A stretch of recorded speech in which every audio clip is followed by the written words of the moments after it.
Good afternoon, everybody. Welcome to the class. This is the third part of the series on demographic dividend and the future of Asia. Okay, and today's lecture would be more focusing on in terms of the people who moves. So it's migration. So it's the nexus between demographic dividend and migration. I'd rather like to use the term transmobility of human resources than the terms migration, because migration is from an old perspective in terms of security, borders, or things like that. But we now, in the perspective of demographic dividend, we consider people, particularly in the working age, as human resources, as human capital, not somebody to be exploited. So I prefer the term human resources here.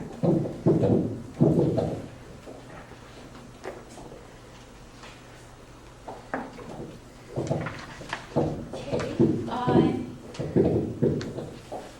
So the theme here is to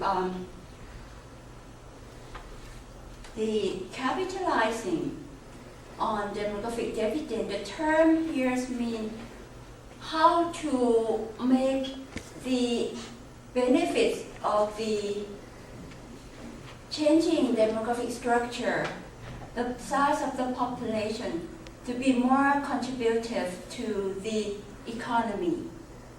So that's why we use the term capitalizing on demographic dividend and the role of transmobility of human resources play a key role in capitalizing on the demographic dividend. The key message today is that we have to make it more and more beneficial through the economy, particularly in the 21st century, which you know the 21st century is an E-economy, the K-economy. We rely on human capital rather than factor-driven economy. Rely on human resources, rely on innovation, rather than other factors like labor-intensive or natural resources. And here, when we focus in this, it would be some kind of the nexus between this is the intimate sphere and this is the public sphere. The first part of the lecture would be more on this. And the last part would be in terms of the public sphere. How, when we see what is going on, the trend, what is going on, what should be the policy or the strategies at the public sphere to deal with that? If we don't do anything, if there is no policy intervention, we would suffer demographic honors, which means the size of the population that's been changing would be a burden to the society rather than a benefit to the society. So we don't want to go into that. This one, you saw this last time. This is to let you see that the nexus between demographic dividend and migration. Because migration, the people that tends to move from country to another would be in this age group, okay? Particularly these two, early prime, the prime age of working group would be the one who moves a lot, okay? And once this move out, there would be some kind of brain drain or brain gain to some country to another. So that affects the, in terms of economic development from one country to another.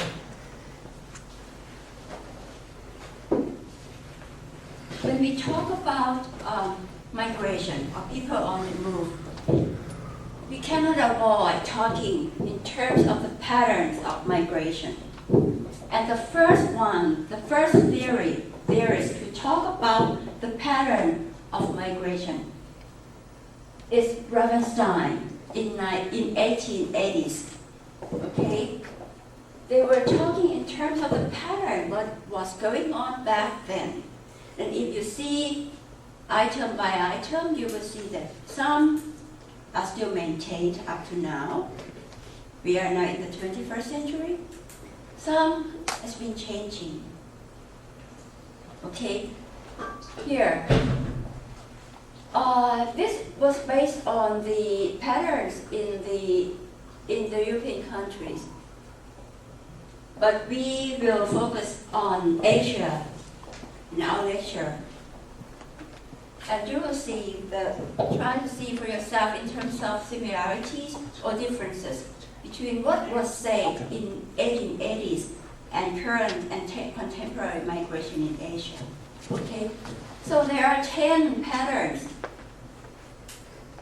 This is what Reconstruction was trying to categorize the pattern of migration back then in 1880s.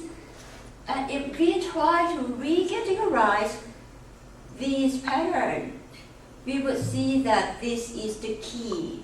The main causes of migration are economic. Okay, this is the key. Others would be like from who would go from where to where. Okay, this also confirmed that they would go from like agricultural rural area to centers of commercial industries. This is in one particular country or territory, right? But later on now we have also across the border, across the world also, okay, to centers of commerce and industry. And they said, most migrants travel short distances. You may wonder if this is still the case now. Probably yes, because the statistics on migration are relatively poor, very, very poor. When we talk about intimate sphere and public sphere, what we need is the input, the correct input in terms of the data. But in migration, we don't have the real fact. We just rely on estimation, or worse, guesstimation. And what we don't have is the statistics on this. Sometimes we have census, but in some countries it's not reliable. Okay, so and it doesn't like show that much. Sometimes we do. Mostly the literature on migration lately has focused on international migration or transnational migration rather than internal migration. But if you trace back to the literature, like 2 decades ago, that would mean more focus on internal migration. So far we do not have exactly what the data for the input for the public sphere yet. Okay, and in terms of here, migration proceeds step by step. I think this is still true. If we talk like, suppose a people would move from one province to another, and then they will move from that province to another and abroad. This is still the case, particularly for Southeast Asia. We'll see later on. Longer distance migrants prefer to go to centers of commerce and industry. Each stream of migration produces a counter stream, means to return to, like from Southeast Asia to East Asia. There is a counter migration from East Asia to Southeast Asia also. If we talk in terms of the expatriates to go with multinational corporations, that is a counter stream. So both streams are not symmetrical. Okay. urban dwellers are less migratory than people in rural areas. That is confirmed by this, okay? This is rule laws number 4, or number 5, is confirmed by laws number 9, okay? Females are more migratory than males in internal migration, but males are more common in international migration. You'll see in the next slide. If female migrant workers are less than male or not. Large towns owe more of their growth to migration than natural increases, means by birth, okay? The volume of migration increases with the development of industry and commerce and as transport improves, okay? This is some kind of facilitation, the transportation, okay? So these are the key laws that of migration that Reconstruction put in 1880s, okay? Now we are in the age of migration, okay? We are now in the age of migration. People moving around the world all the time, and we are in the process, once we are in the public sphere and intimate sphere, this is what are the key concerns, that how to manage the migration of labor in the 21st century. These are the key books or publications that are those who are in the migration sphere cannot avoid reading these two books, okay?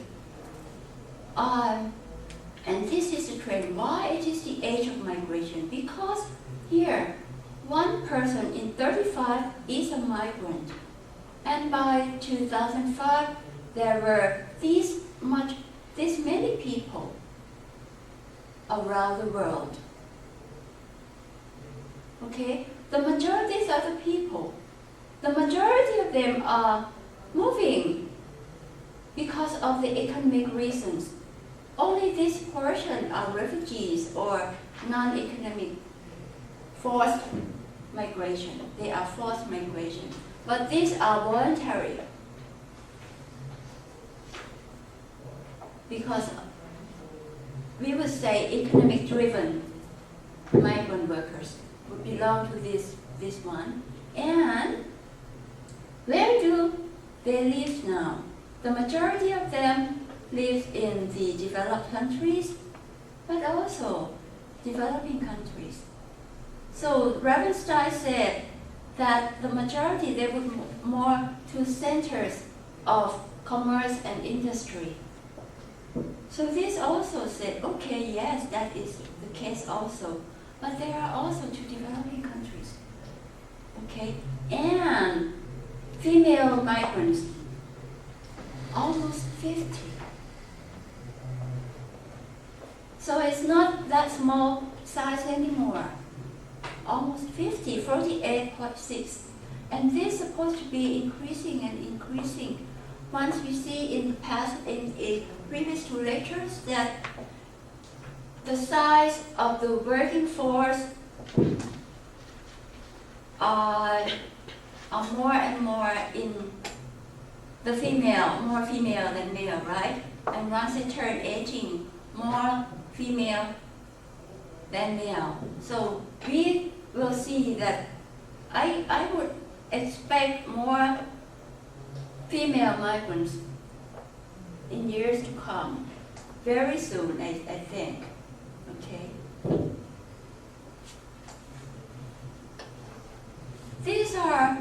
These slides to show people on the move. These are more internal. You know where they were from?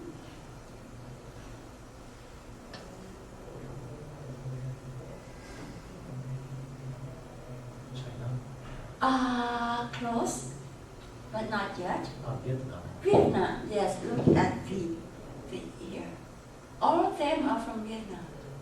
They are from populous country, and these are from Vietnam, from rural to the center of Vietnam, okay? A lot of them, they move a lot here, because they are populous. You will not find this kind of photos anywhere. This is very unique.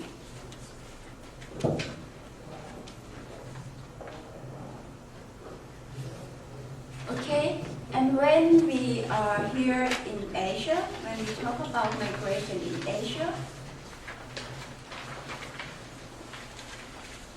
more and more publications are coming to the academic world. So migration is a key issue for the 21st century.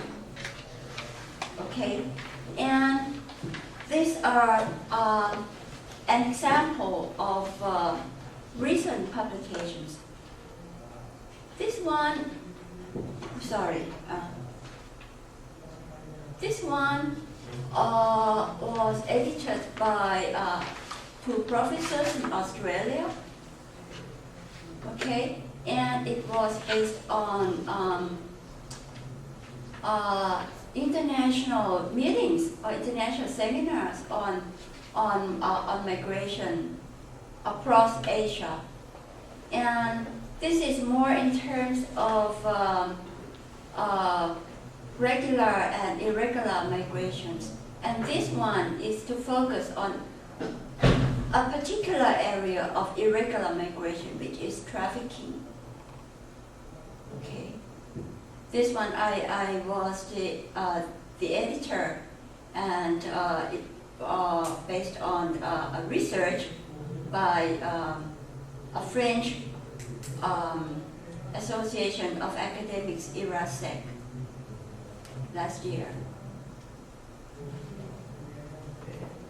The idea why we said that migration would be increasing,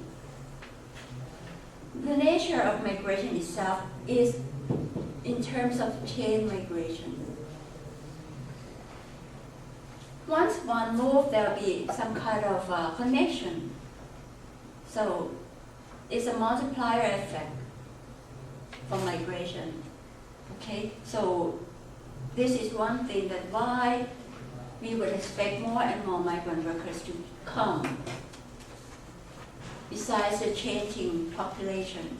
Okay, and in modern times, like several decades ago, like during the colonial periods, people would move rather from European countries to go to colonize others. But there's also culture streams from others to everywhere. So this tells in terms of diaspora. Okay, the blue streams go from European countries to the United States, okay, to South Africa, to here, and then come to Australia, okay, and then there was also from here, okay, from India to Africa in that day during that colonial period, to China, or even China to go like this from here, okay? China to go from here and then to the United States, okay? Or even to South Africa. So you see that the majority of the people from the developing world during the colonial period are from here, China and India. So you see now, if you go everywhere, you will see Chinese communities in every country around the world. Even to go to Africa, you will still see them. Indian communities, Chinese communities. Okay. Now, who would be the recipient of migrant workers? This slide is shown in order that you will compare with another one. Okay, this is Japan.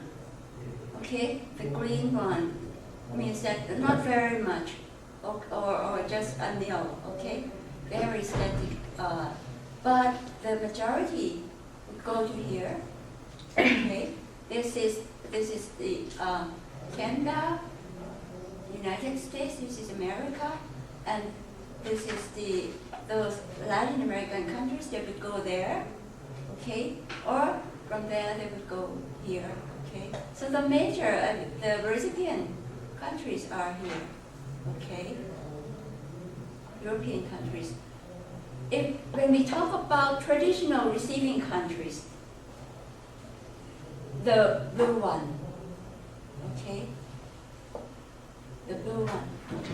Japan doesn't consider herself as a traditional recipient country, no. Okay, but Australia, yes. Europe, yes. North America, yes. Okay. I prefer this one comparing to the other one. Because if we look at Japan, in the previous slide, Japan was in green, right? But here is in dark blue, which is high.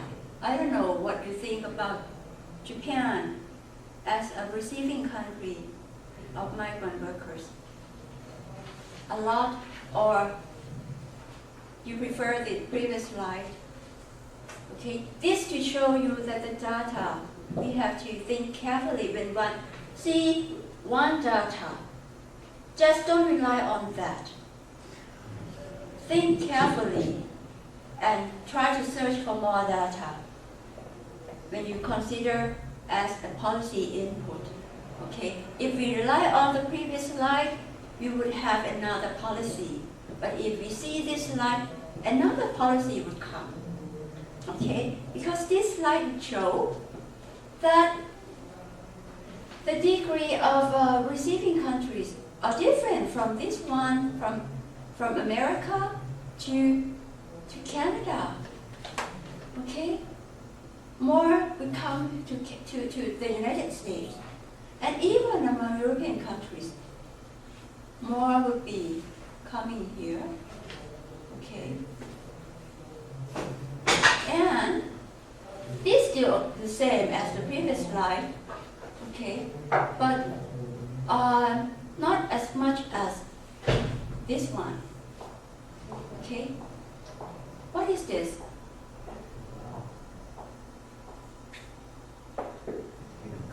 Country, the name of the country, Russia, right? And you know why there are very high people moving away from Russia? Can you guess?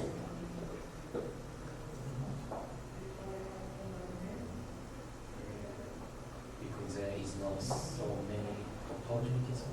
To work, right? Exactly. That is right. Russia is a very unique country that has high technology. Okay? High technology. S&T is high, but the economy cannot absorb the people. So they move.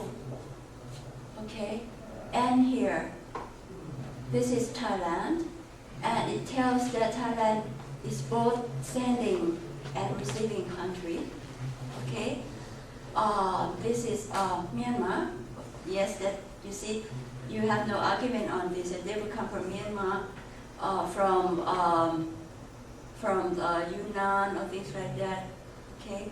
And this is the Philippines. Yes, this is the country of origin, a major country of origin in Southeast Asia. Okay?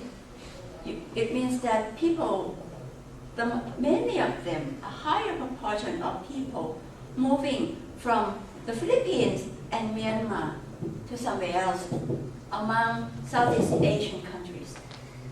Okay? Some of them come from Thailand. Many of them come into Thailand also. Okay? And this is India. Okay? So India is receiving and sending countries as well. Why they are from here, from there, okay? And from India they go everywhere, particularly to developed countries. Okay, India still maintains the diaspora flows as the previous slide that I showed you. Okay.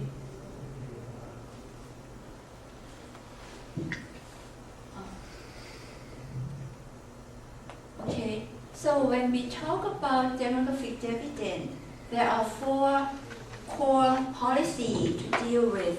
One is economic policy, labor policy, human resource development policy, and financial system. But when we talk about migration, people hardly talk about financial system. People hardly talk about human resource development, but where they rather talk in terms of employment or whether the migrant workers are in need, are needed or wanted, right? And there is another policy that would come when we talk about migration. Can you guess what another policy? Look in terms of Japan. The ministry who deals with migration is what? What ministry in Japan? No. Can you tell? It's the Ministry of Justice. Okay, so that is what? What should be the policy? Another policy is security policy. Okay, that deals with laws. Okay, but we, in terms of demographic dividend, we said, well, we should look more in terms of this core policy. And we will see that later on. How should we go from there, from the traditional one to here? Okay.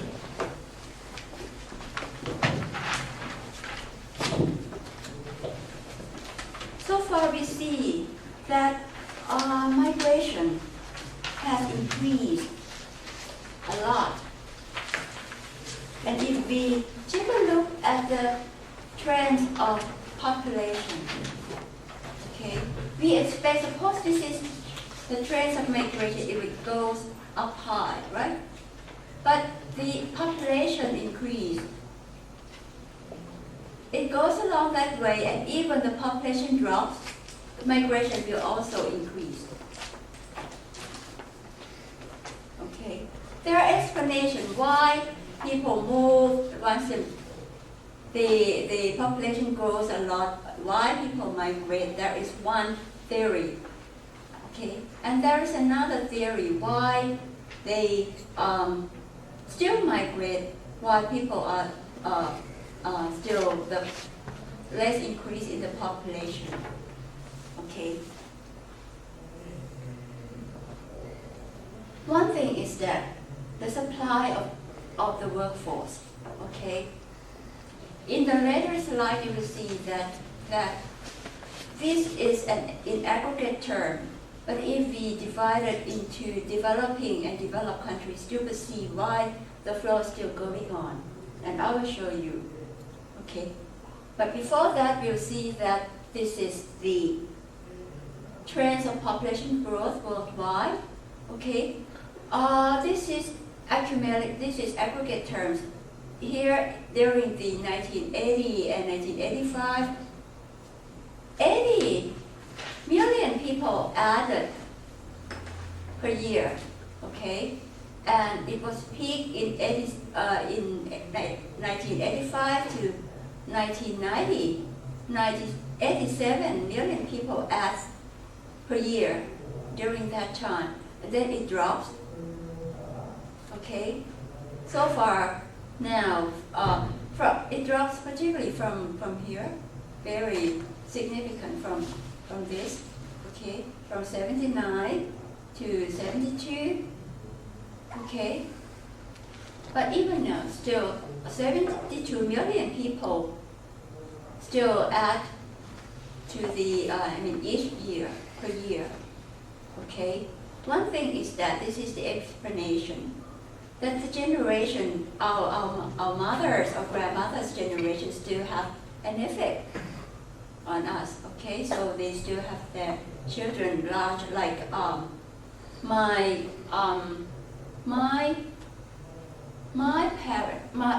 husband's parents had 9 children, okay? And before that, my husband's grandmother had about 15 children. So that's still an effect, right? How many your grandmother had children? 3. 3? And your mother? It's my father's grandmother. All right. 3 children. 3 children. My mother's grandmother, 5. Oh, okay. So it's some kind of an effect, okay? If this is uncomparable to Vietnam that I showed you, right? A lot, still a lot, because in Vietnam is some kind of filial duty to get married. They would refuse. It is some kind of unacceptable to the society if you don't get married. So the trend in Vietnam would be keep on increasing and increasing, okay? This is to see, this is by the year 2005, how the natural increase, okay, per year, per day, and per minute. You will see the difference between developed and developing world, okay? Big difference, and by minute, 2 per 151. This is with China is in there, but even if we exclude China, still there's size, okay, per minute. Okay, this is the year 2005, and if we look ahead further, 2005 is around here, right? It's around here, around 6 billion growth, right? But up to 2050 would be that one. These are the key one is developing world, okay? But the developed world are quite static, relatively static, okay? So this implies that if we combine Reconstruction laws of migration into here, you will see for yourself some kind of implication in your mind that people would move like from developing area to center of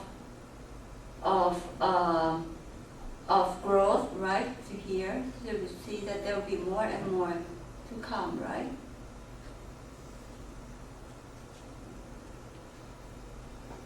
And when we take a look at this,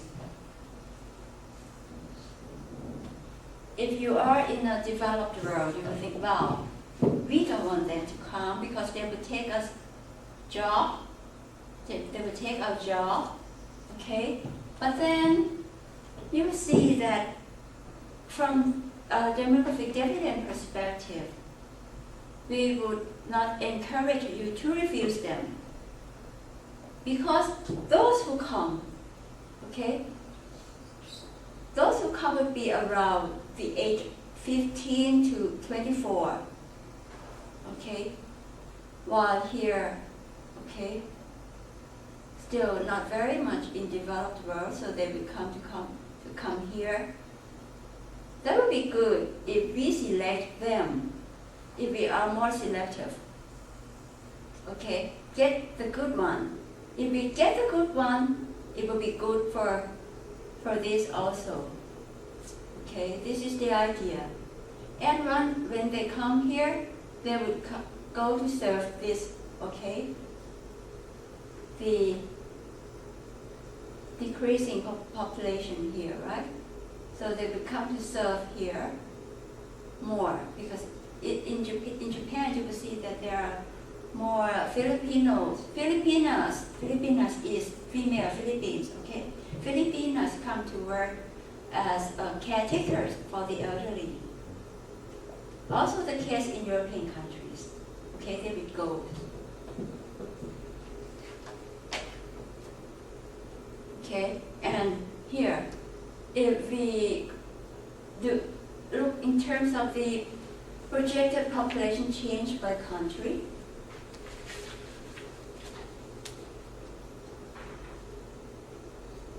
okay,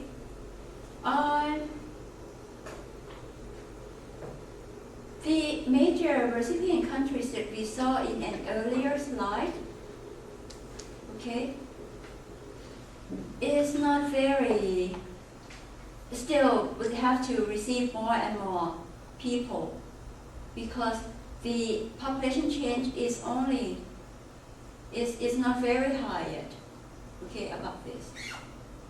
Okay, comparing, this is the United States and this is Canada, okay, but in years to come, probably people from here would go there, okay, and this is the major growth in Africa. In the earlier slides, they don't move that much, but later on, in years to come, by the year 2050, they will probably be a major source of migration. Because comparing to, this is the major one, okay? Comparing to others, okay? And this, you saw in the previous slide that this was red, means the major country of origin, okay? But then they don't have that much people in the year 2050. So the whole world will change again. Okay. This is Japan. You have a negative growth. Okay. While China is still relatively populous, more populous than Japan. Okay. And Thailand. Okay. But we can still expect those from Myanmar, from Laos, from Cambodia to come. Okay, and people in, this is in Australia, they would have to change their immigration policy in order to bring people in. Okay. So in like decades from now, the situation will be changing a lot from now.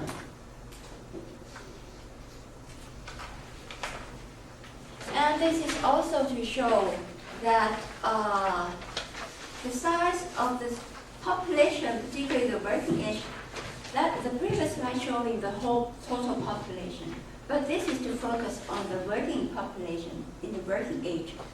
Okay. See, India, okay, the Philippines, that is 2020, okay, would be like that. I don't have this data up to the year 2050. But anyway, this is to see, like Japan, -9 by the year 2020, okay? Comparing to China, okay, China is catching up with Japan, okay? Russia, -6. So, okay. And then here, -17.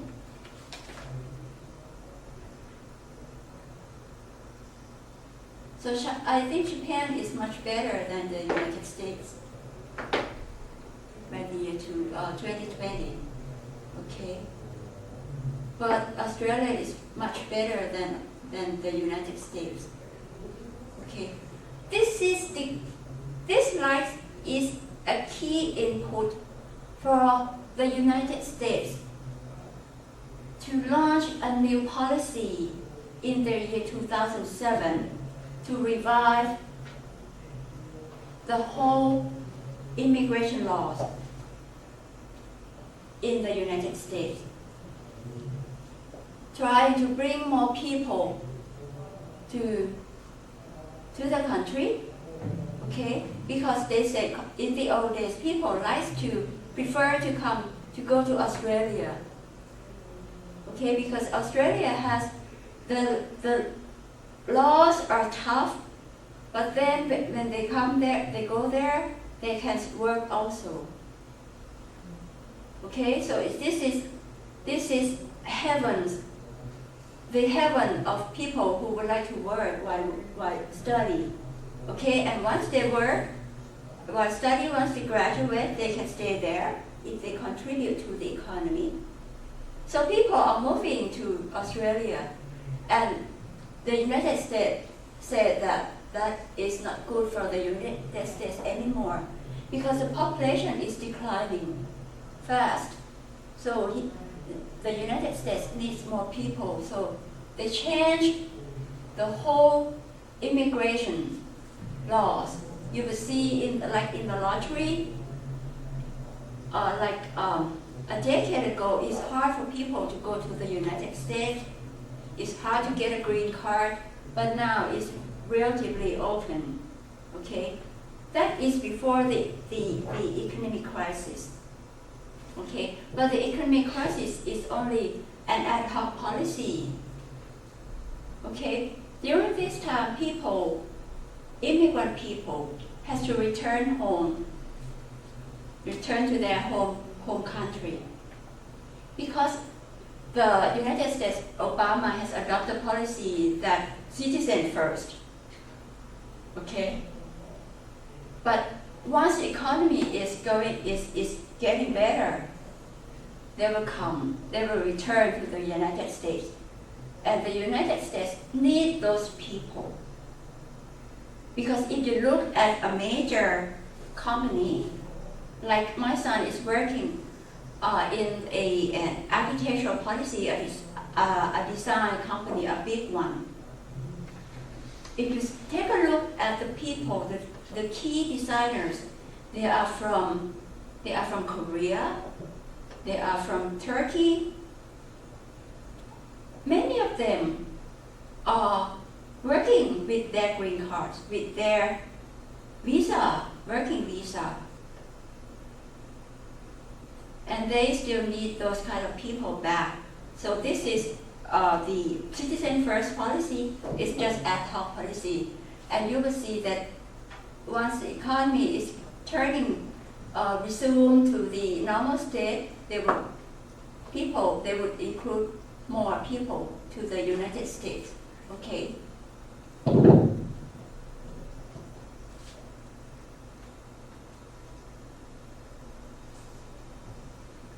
We have seen that there are some kind of people like this one. Okay, they need people, right? And they are the talented one. They are more human capital than this one, than these countries. More human capital than here. Okay, but they still grow. Okay, but those in the working age, they are more working poor, and they don't have much opportunity to get education. Okay, so this leads to the next slide, that there will be some kind of skill gap or deficit for talented people in years to come. Okay, and that would be a key problem. That this is some kind of a Infosys Davos mentioned that this is a key problem in years to come, because we are now in the 21st century, which relies on human capital, relies on skills. But skill will be a problem, okay, in some kind of, in the development, will be a very asymmetrical development. Okay, if we consider skills as cash, okay, so skill is more in terms of capital also. So it's in terms of human capital, okay, and there will be those who have skills, they would be better off in terms of they would have innovation, they would remain competitive, and remain sustainable growth. Okay, this is in terms of quality. But if we don't have enough of them, okay, they will not be able to remain competitive and will not be able to enable sustainable growth. So there should be some kind of the policymakers to try to have a balanced approach towards the quality and the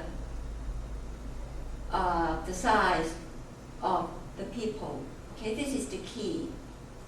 But then this is a paradox: skill versus will.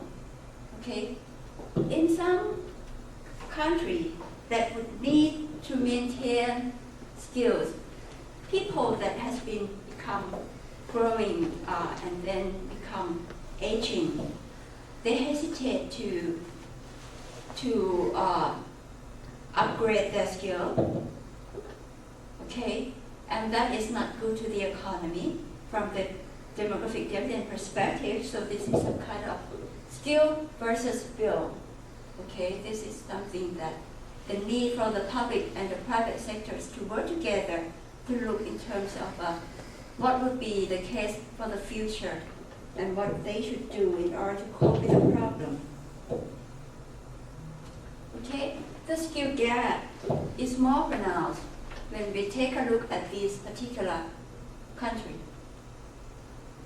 Okay, they still have people a lot, okay, in the prime working age. Prime working age is around what, 15 to 20s, okay? They will have still a lot of them. This is in South Asia, Afghanistan, Bhutan, Pakistan, okay, and these are from Southeast Asia, Cambodia, Laos, PDR, the Philippines, and also the Pacific Island countries, okay. They are still producing a large share of people in the prime working age population, but they are working poor, okay, and mostly being absorbed in informal economies. The key terms for informal economies is not only an economies that don't have that kind of welfare, but also that some kind of economies that do not provide enough opportunities for training, for competence training. Okay, so it would be hard for them to get upgrade in terms of skills. And they are more in indecent work. They are not in decent work and not in productive job. Okay, so these kind of jobs are not provided with opportunities for training. Okay, so there would be more in terms of labor supply pressure. Okay, there would be just more labor intensive and with poor chance of getting upgraded in terms of skills and competences. Okay, so would be some kind of have talent deficit. You will see if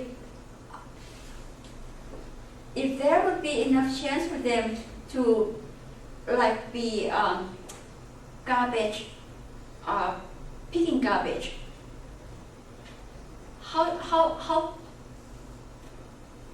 how would they become a professional? There would be no way if they still maintain in this kind of economies and this kind of job. Okay, but we need more and more in terms of professionals. The talent one, we still need more and more for the economies in the 21st century. According to the ADB, the Asian Development Bank, they said why those people are poor in terms of opportunity? Because the UNESCO, UNICEF has tried to push in terms of education for all.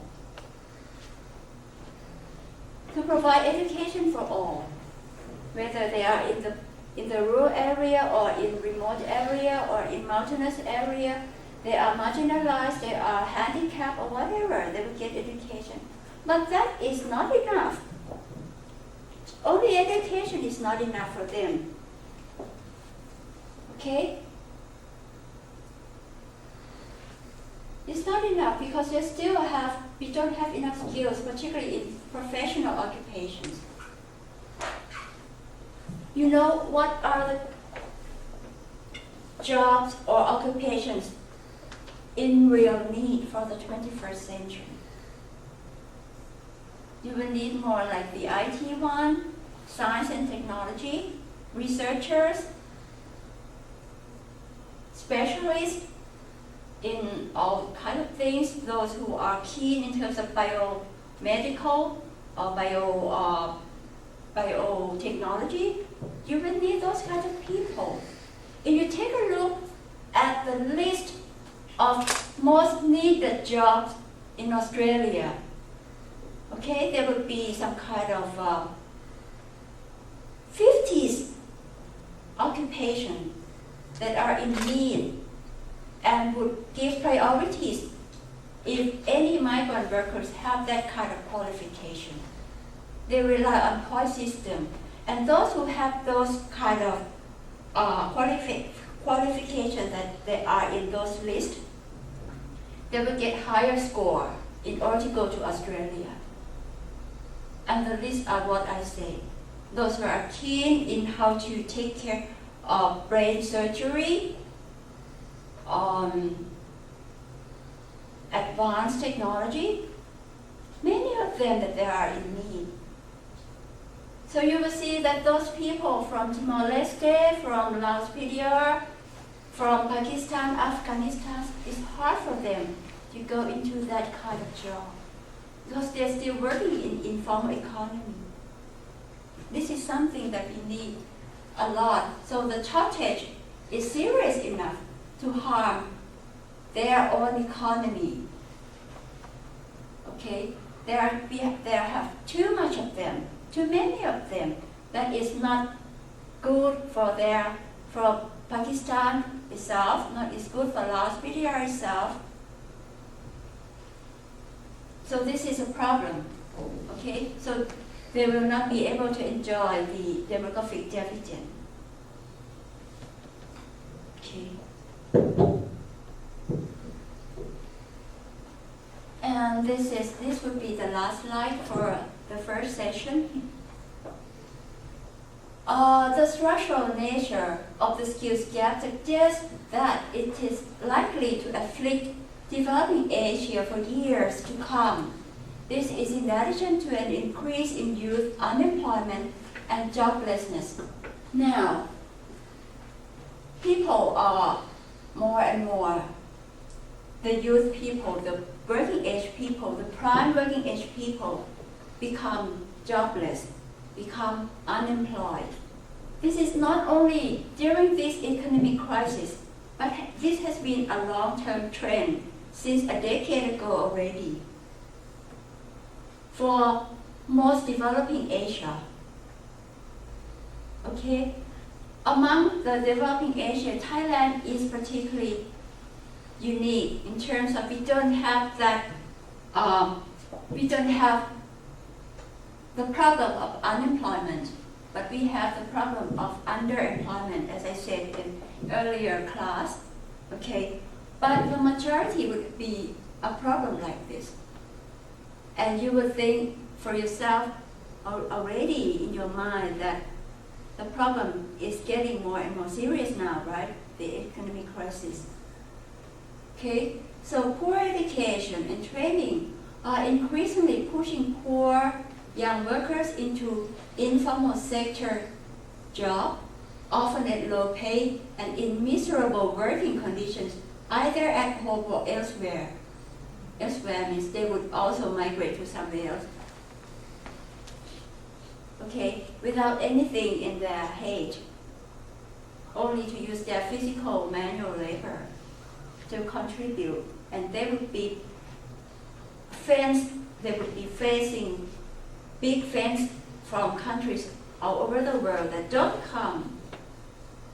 Okay, so that is a serious problem for them. A lot of them, because they are in prime working age, and they still increase a lot.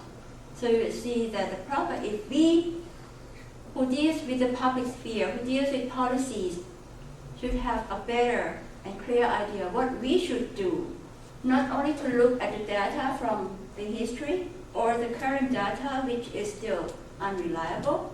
We have to look ahead in decades and decades to come. What would be the changing factor? Okay, and despite the future forecast or projection are not one, we cannot rely on them 100%, but still they can tell us something to prepare for a good policy. Okay, so this is something to let you know. And as I said earlier, that the UNICEF has tried to push for the education for all. Okay, but that is in terms of quantity. Okay, we need quality of education and training. Okay, they should put some kind of a quality education for all. That would be better than just education for all. Okay, this is my idea. So we would have 15 minutes earlier than the break. Anyone would like to ask questions before we go to resume the next session in the 15 minutes ahead or half an hour ahead? No, half an hour. Half an hour ahead. So we have time for questions. Or you were to take a break now, and then we will come back. Any questions? Or would I take a break now? May I ask you a question? Yes, yes. You said some statistics are not so reliable. But so we have to compare some data from several sources. Yes, right. Can you give me some tip to decide which sources are best, which sources are much more reliable? Okay. You have, like, if you have the data, suppose the slides that I show you so far, we have to rely not only on the data that shows here, but we have also to read a lot, to go into literatures a lot. So you have to read a lot and to see if the literatures and the data that we have here would complement one another, or if it is this one. Okay, this is very clear that take Japan for a case. If we look at here, okay, we will see no problem. We will think that, oh, this one is reliable. Okay, because we think that they would move from here to there already. Okay, and these are, rather than being, this is minus, it means that they go from here to there. Okay, but if you take a look at here, Japan, oh, would this be reliable? And even Thailand, would this be reliable? Okay, but if you look at the Philippines, yes, I think this is okay. But here and there, you're not sure because the literature doesn't say that, doesn't confirm that this is okay. So once we have the data, there will be explanation behind this already, but we have to read more and more to see if this is reliable or not. Okay. This is more reliable, but not 100%. Okay. If we go deep into the literature of a particular country, okay, you will see something in detail different from this one. Okay. And if you take a look at here in Thailand, more and more detail to come. Okay. And what about this one? It means that they don't take a look at this that much. Okay? In fact, many of them have been migrating to this area already because they are the colonial people. We call this the ACP, Lomé Convention, or the Lomé Convention. So the European countries take people from here to go there to work. Okay, but this doesn't tell anything that much. Okay, and what about this? I'm not sure if this is less than the United States. I really not sure. Okay, so but I don't know the data behind these global fasts. But when we take a look at the literatures, we still have some data. But this is more closer to what the literature says. I mean, overall. Yeah. Any other questions? May I ask a question? Yes. Just one question. I'm interested in the paradox between skill and will. Yeah, but actually I couldn't understand what the will stands for. I mean, whose will is it? Could you elaborate more on that paradox? The will of the people. It's from both sides. The one, the will of the labor supply, and also the will of the labor demand. On both sides. But from there, that's like considered more in terms of the will of the labor supply. Sometimes they work hard, and the hard work consumes their time a lot, that they become tired to go to the further training. Okay, and there's also a problem that in many countries, particularly in Southeast Asia, is the will of the labor demand or the employers to provide training to the workers, either on-the-job training or off-the-job training or whatever, because this is their mentality so far, that if they provide training, that is an investment. They have to put lots of money. And once the people get the skills that they train, they move to other companies. So they lose their investment. So this is some kind of the will from both sides.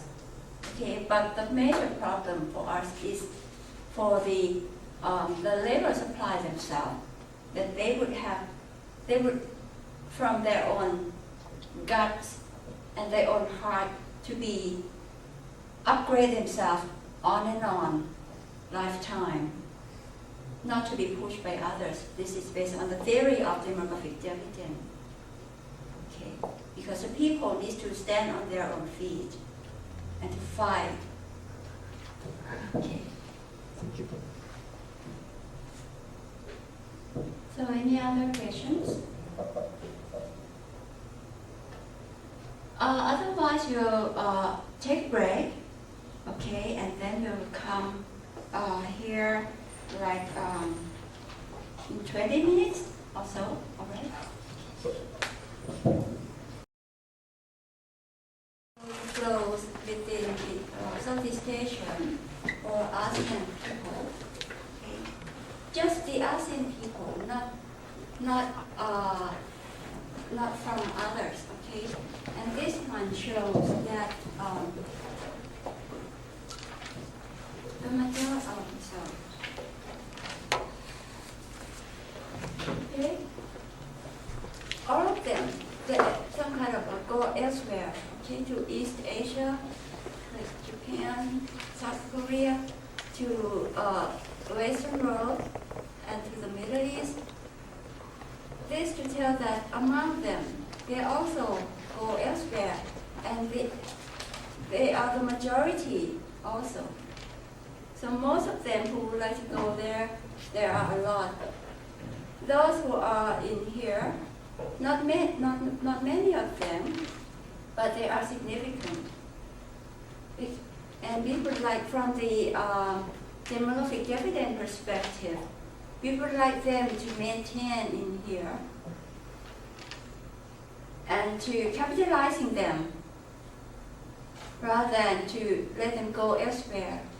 Because once you come at the prime birth age, or 15 to 20s, it means that you had to spend time in education for several years, and the government has spending lots of money to get you into schools, okay, from primary, from kindergarten to until you graduate, and then once you graduate, you move elsewhere. So what's the money that they have been investing in your human capital goes? It goes elsewhere. So like if they come to Japan, Japan doesn't have to invest in money for them to come, right? But they go to Japan anyway. So they will remain not very much developed. Those who go there are relatively the skilled people. Mostly the high end. Some are the low end, but many of them are the high end, and we don't have the statistics. For the high end, how many of them has been elsewhere outside? Because most countries in Southeast Asia here, they have some kind of a laws that doesn't prohibit people to go elsewhere. And once you go, you just show your passport to the immigration officers, and then you just go. They don't have to tell them where you go, or what purpose, something like that. You just show. So there is no record of your purpose or where. They don't even have the record of your background. If they want to take a look, they can do that because in the passport they will have your identification, but they have to trace back. So you don't have a really good record of people, particularly the high end. But if you are the low end, like those who intend to move irregularly or clandestine, they would touch you. So they would have that record. Okay, so but from the public sphere, we need all records. Okay, so this is a problem. Among them, only Myanmar and Vietnam has the law that says when you go somewhere from country, you have to report, you have to get permission, you have to, the government would have to know who you are, where you go, what you do, everything. I myself have to tell them, to report them, but it's not in the record of the people who would do statistics for people to whatever. They have the record of mine because I'm a government official, so I have to ask permission from the ministry. But what about the common people? They can go anywhere, okay? And the government wouldn't know how many of the human capitals going working anywhere. They wouldn't have the idea.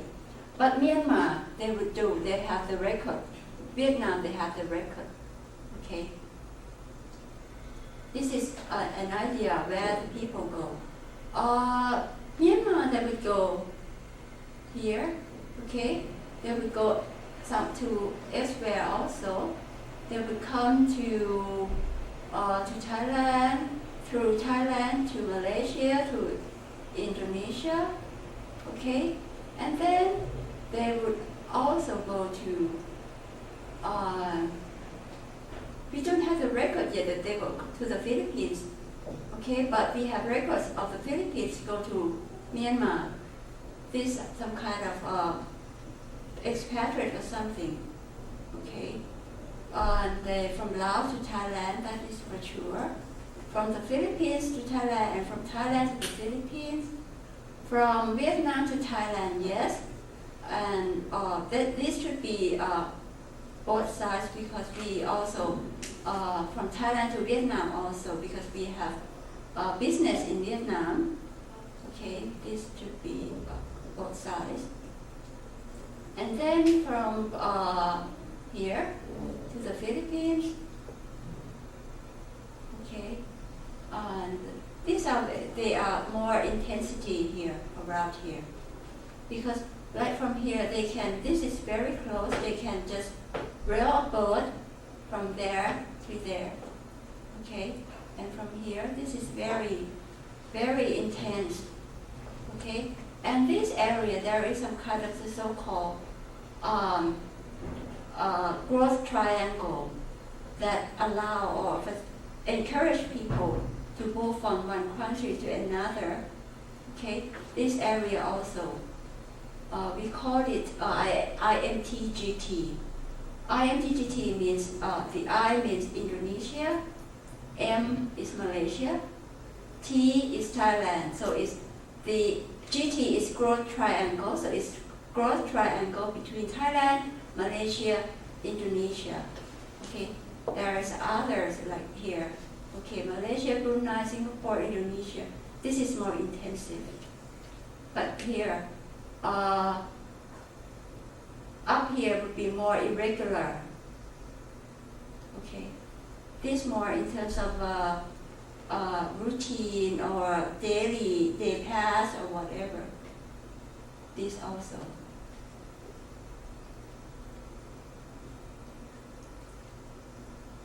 Okay, and among them, the Filipinos, the case of the Philippines are selected to present to you because they are the majority of the people who moved from the Philippines, and it tells already that there are 3 categories of them. Okay, they are temporary, who moves temporarily, the permanent one, and the irregular one. So these are the regular, and these are the irregular.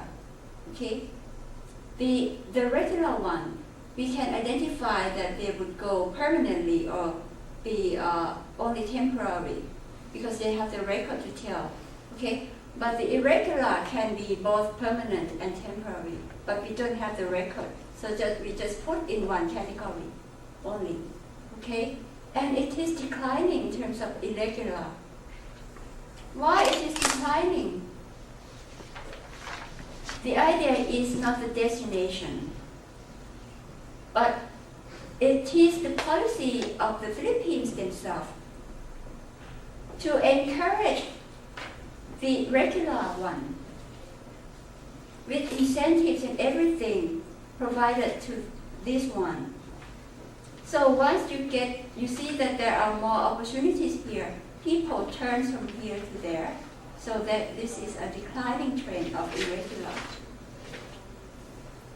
So when we talk about how we should manage irregular migration, we usually focus on receiving countries you should do this, you should do that, and you don't, the sending countries themselves, you don't have some kind of policy recommendation for them to do. But the Philippines is a very unique case to be highlighted here as an example, a good example of a country that is successful in trying to cope with the problem of irregular migration. Okay? The Philippines is a country that has to rely on money from the migrant workers to send back to the country. We call it remittance. Okay? And they still get that kind of remittance from their people, okay? But if they still have this a lot, if this green one turns high like that, it would be a problem. It would be, it would not be good to the country, to the Philippines. So this compared to Myanmar, Myanmar would be, the green one would be high, and that is not good to Myanmar. So the more irregular flow, okay, the worse to the economy of the sending country, okay? And that is not good to anyone. Even the migrant themselves, the receiving country, the sending countries, it's not good to anyone. So it's a zero-sum game. But if it has been like this capitalized one, it's a win-win situation. Okay, the people would, the government has tried to put them, train them into capital, human capital, and they would go with their dignity to work, and the countries would be able, are happy to accept them to work. So it's good for them, and the people themselves, the migrant workers themselves, are happy. Okay, they are not mistreated like this one. Okay, but in total, so you see, trend is increasing. Okay, up to the year 2006, and we can expect more and more. When there was some kind of the economic crisis, the year 1997 and 99, they expect that they would drop, but they don't drop because the government still encourage them to go. So it's a key policy that the public sphere in the sending countries themselves play a very important role. Okay, people would say the receiving countries should do this and that, but the key factors is the sending countries should have a better policy. Okay, the people who move in the region in ASEAN, there are two categories, main categories are the unskilled and semi-skilled, the skilled and professionals. Okay, those who belong to this category, okay, are this one. Okay, and they would go. This is encouraged by the WTO, the GATS, you know GATS, what it stands for? GATS. It's an agreement in the World Trade Organization. Any can tell me? It's a general agreement on trade in services. Okay? General agreement on trade in services.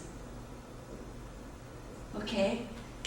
And in ASEAN, we have also another regimes, we call it regimes, okay? It's some kind of laws or an agreement. This is also services. We call it ASEAN Framework Agreement on Services. This one rely on that one. This is more multilateral. The GATS is more multilateral. FAST is limited only to 10 ASEAN member countries. APEC, Asia Pacific, okay, 21 economies, okay, this is 10, this is a lot, okay. But there are, in this one, they encourage people, the skilled and the professional, to move from one country to another, to work or to provide services on a temporary basis. This is limited to temporary basis only, okay? But if they would like to stay there on a permanent basis, the regimes here doesn't say anything about that, okay? They would become more into this, or there is no one to take care, okay? But this category would be the one who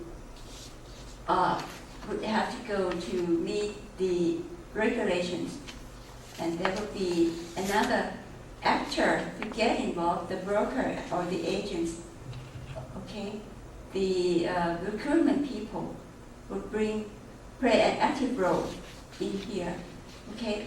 Comparing to this, these actors are not very active because they would have, this is the better off people. So they know, they have the network, they have the knowledge and everything about the countries of destination. So the trend is rising despite the fact that according to, this is a very classic model of migration, okay? Everett-Lee's migration model. This is the theory that says that when a people would like to move, they would have to, this is the country of origin or area of origin, and this is the area of destination. They would have to think, to decide, to take factors into consideration, okay? If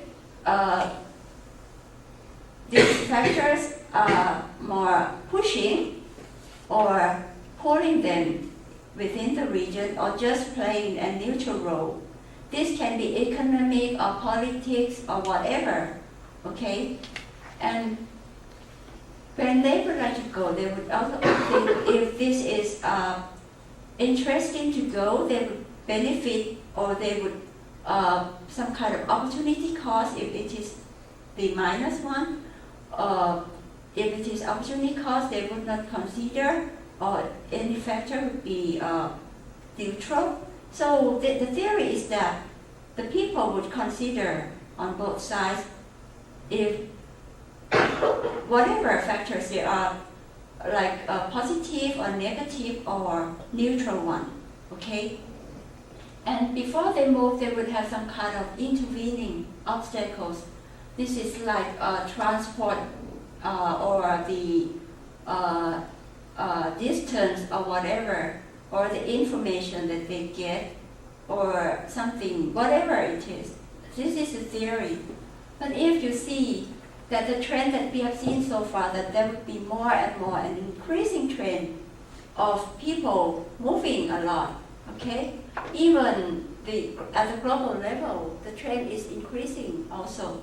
It means that the minus one here and the 0 ones here become playing no role already, okay? And the intervening or the factors here are playing not much very strong role, okay?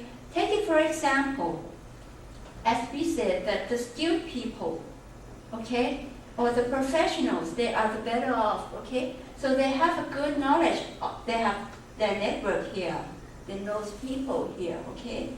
And then they would know that what is the law here, that the economy is good for them, this sector is fit for them, okay? So the more and more, later on, more and more, the positive factors are increasing, okay? And because of the globalization or technology or whatever, okay, you can fly, so it's not a problem the distance is not a major problem now, okay? In the old days, when people to migrate, they have to get into a boat, like the Rohingyas, okay? that is factors that they have to move with difficulties. Okay, so some still hesitate to go, but these are when these are no problem at all. Okay, they would rather go. So that's why these are increasing trend. Okay, and among these, the unskilled people, okay, they're still high. Okay, because they also have network. So that's reduced the cost here already. So that's why they are moving. Okay, and you can see that in future times there will be more and more up here. Okay, but this one, if it is from Myanmar, could be uprise, because if you take Myanmar as the case, the political crisis or the civil war there were pushing them, okay, and the economy in Myanmar were pushing them to elsewhere. Okay, so this is the theory. Two major theory of migration that you have seen so far, right? This is one thing. Another one is the Rabenstein in the very first slide. Okay.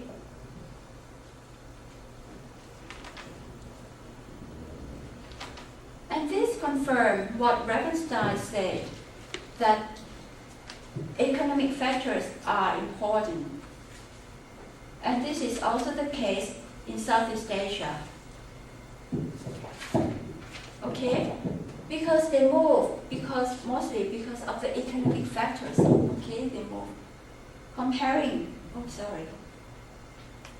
long one. Okay, suppose those who come to Thailand, and this is to Malaysia, the per capita income is really different. Okay. Also Malaysia and Sri Lanka. Okay. So these are the major receiving country in Southeast Asia, and this is a labor sending country. Malaysia also accepts people from Sri Lanka also. One thing is the cultural affiliation of the cultural connection, because they are from people here, mostly from the Muslim, okay, and they have more connection between Malaysia and South Asia.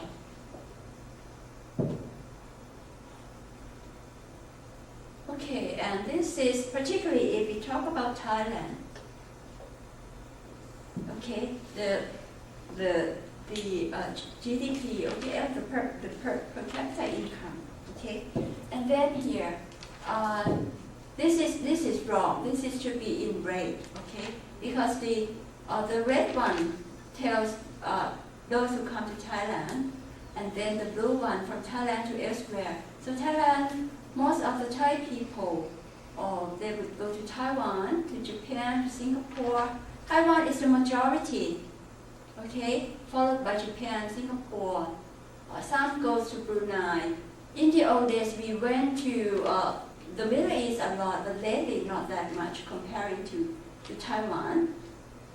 Some goes to Malaysia, but not very much. Hong Kong, yes, but not very much. Okay, the others, they also go to, these are some kind of the people that the government has record and the government sent them to, okay? But there are people who the government doesn't send, and then the government doesn't have records, like go to Australia, to the United States, to Canada, like that. Okay. Once I had to carry out a research project commissioned by the Ministry of Commerce. They would like to see, because we have an FTA with several countries, okay, and they would like to know that which occupation that we should open the market in a particular countries, like to Australia or to the United States or even to Japan, and what labor market that is good for Japan or Australia or the United States to come in Thailand, but we don't have the statistics. I told them that I don't have the statistics because I try to get as much as information as possible, but only can identify by talking to the ambassadors in Japan that or in Australia that have you met this kind of people in this kind of job or that, and then make a record by myself. So there is no official records.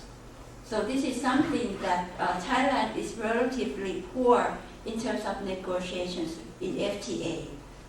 Okay, so we can negotiate only what we have the data. Like Japan, we said we would send a Thai cook to come to Japan, something like that. Okay, which is not good to the economy at all. Okay, comparing to others that we have human capital like engineers or whatever. Okay, because they would like to send engineers or architecture or IT people to come to Thailand. Because once they come to Thailand, the salary is high, right? Comparing to the Thai cook who come to Japan and they earn less. So this is some kind of asymmetrical negotiation because of the pool of data that we have. Okay, and the one that we also have, but the data, but not very good, are the people who come into Thailand. These are mainly on a clandestine basis or irregular basis, illegal basis. Okay, they are from the north. This is from Myanmar. Okay, this is the major channel for them to come. This is also from Myanmar. Tha Song Yang and Nassau. This is the key. So the key channels are 1, 2, 3, 4. Okay, these are the key channels that we have in the immigration officers there. But they also come from other channels that we don't have that much. Okay. So these are, I don't know if any one of you are familiar with this area. None, right? Okay, so let's move to another slide. Okay. Most of the people who come to Thailand, just like those who come to Japan irregularly, okay, they have migrant labor. Okay, we have Myanmar communities in Thailand. They set up communities already, Cambodian communities. Okay, just like in Japan, you have Cambodian communities in Japan. Have you seen one? Philippines communities. Philippines, yes. Cambodia, not very big community, but there are some. Okay, the Philippines is the biggest one in terms of setting up communities. We have lots of Thai people who come to Japan on an illegal basis, but they don't set up a community. They live dispersely around the country. Okay, they don't set up a community. This is part of a culture, the Thai culture, that they don't gather that much comparing to the Philippines. Okay. What else do you have? One big one, big communities. Brazilian. The Brazilians are some kind of heritage. They are cousins, right? Yeah, right. Is the Japanese policy to encourage them to come to Japan comparing to other countries, like Brazil? Okay, and this is part. In Thailand, those who come here, there are an expansion of human trafficking. A big problem in Thailand. the problem of human trafficking, it is Japan who is playing an active role in launching measures against human trafficking. Okay. Before I came here, like a project that I did on trafficking, right? The first secretaries, there are 2 first secretaries of the Japanese embassies in Japan and in Thailand. Okay, they are very active in that project with me, and they have, comparing with other countries around the world, I think Japan is more active in terms of collaboration with Southeast Asia to fight human trafficking.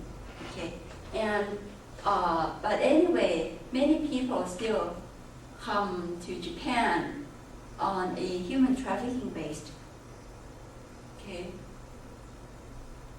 it's hard to cope with that because I don't know. People said like there are some kind of strong network, strong criminal network in this area. Okay, not only within Japan but also more international. So the network, we have the human people who are in this crime ring. Okay, within all countries of origin, like in Myanmar, in Laos, in Thailand, in the Philippines, they have connections that we don't have information of them at all, who they are, what are they doing, but they have all the information about where are the people. Okay.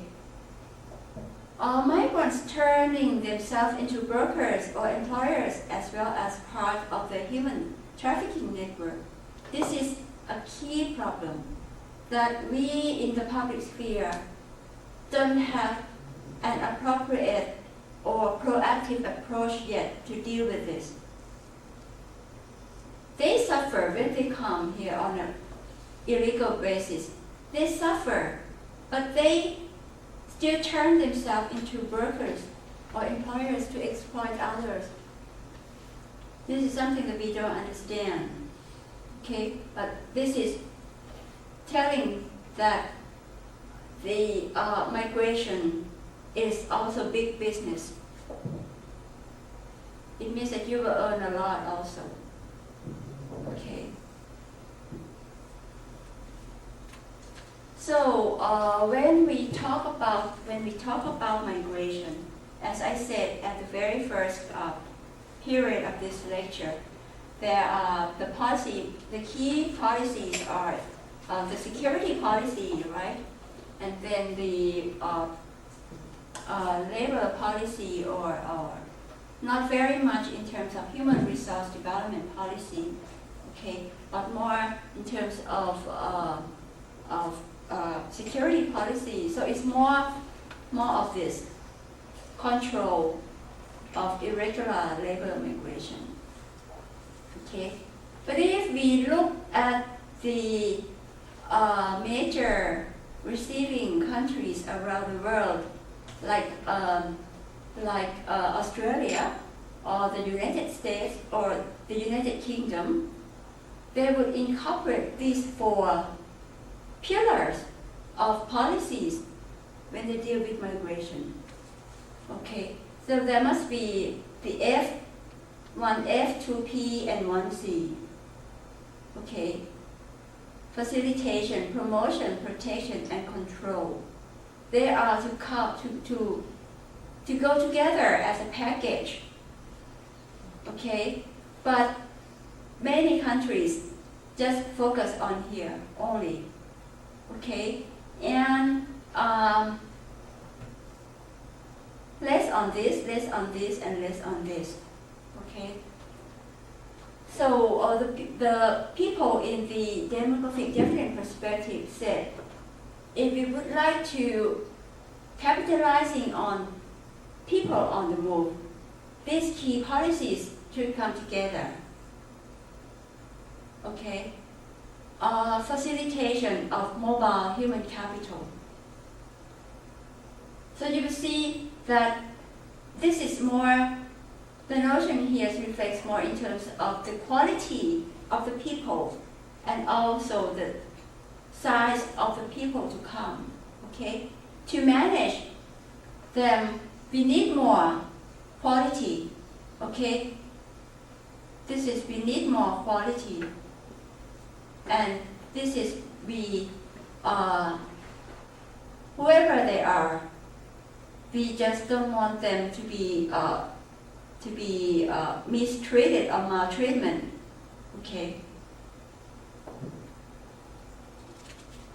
This is to give you another clearer idea of what we mean by facilitation of mobile human capital. Okay? The idea is that we consider that I always push the wrong button. Human capital pooling means to pool resources, pool human resources, and focus only on human capital, okay? And in ASEAN, we have some kind of economic liberalization, like we know that we have. We are trying to be an ASEAN community by the year 2015, right? So it's more like free flows of factors of production, including people. Okay, ASEAN community, the year 2015. Okay, and we also think that we need to have people to rely on the resources within the region. That we have invested in education, the budget, we spend a lot on the budget already. So we have to maximize on the budget that we have spent. Okay, so this is the idea that we have to rely on our own resources, okay, to make a contribution to make the labor market, okay, make the region itself to be a regional labor market, and to have the market to be more and more productive. So the productivity is a key word for demographic dividend, right? Okay, and this is the key idea, to meaningfully draw upon the availability of ASEAN human capital is an area where regional cooperation can benefit all ASEAN member countries. So this is some kind of a win-win situation that's supposed to take place if we have an appropriate policy and encourage the human capital, rely on the human capital within the region. Okay. And to do that, we have to change our mind in terms of some kind of a paradigm shift, or in terms of mentality already, that we have to consider the people within the region as ASEAN people, and also as not to consider non-citizens as migrants or migrant labor or workers or whatever. Okay, the idea is to consider them as natural person, or because they are natural citizens of the region. Okay, this is the idea, but this supposed to change the whole mentality or the paradigm shift within the region already. Because people still think, oh, we are Thai, we are that, they are Laos, they are Malaysia. They don't think that we are ASEAN, we are Southeast Asia. But if it is in the EU, they would think we are the EU. Despite the fact that they are French, German, okay, but they're still the EU. Okay, and then once they are considered the EU, they would discrimination is not a problem that much, okay? And then we said try to avoid this term migrants or labor or worker, because when this is some kind of a political sensitive, so the idea is to depoliticize the term, okay? And so that they would have some kind of more positive thinking, and they would contribute to the region more positively. Okay. And then this is also, in order to do so, another policy that we need to have is promotion of mobile human capital. Okay. The idea is that once they come, whatever they are, suppose they are the low-end one, the unskilled or semi-skilled one. Once they come in, okay, the receiving country should try to give them training so that they are able to be upgraded to become human capital or to the value chain as human capital. Okay, but this is not the case yet. There are only three possibilities. One is in Singapore, that once you come to work as like a construction worker from anywhere, once you get into the job, the law has mandated the employers to provide them training so that they would work safely, okay, and they don't do harm to the work, okay. So the Singapore is one thing. Another one is Malaysia, is trying to do that. But a very unique one is in Thailand, which is we have been launching a pilot project along the Thai-Myanmar border, that this is the initiative of the employers themselves, okay? Once they come, because the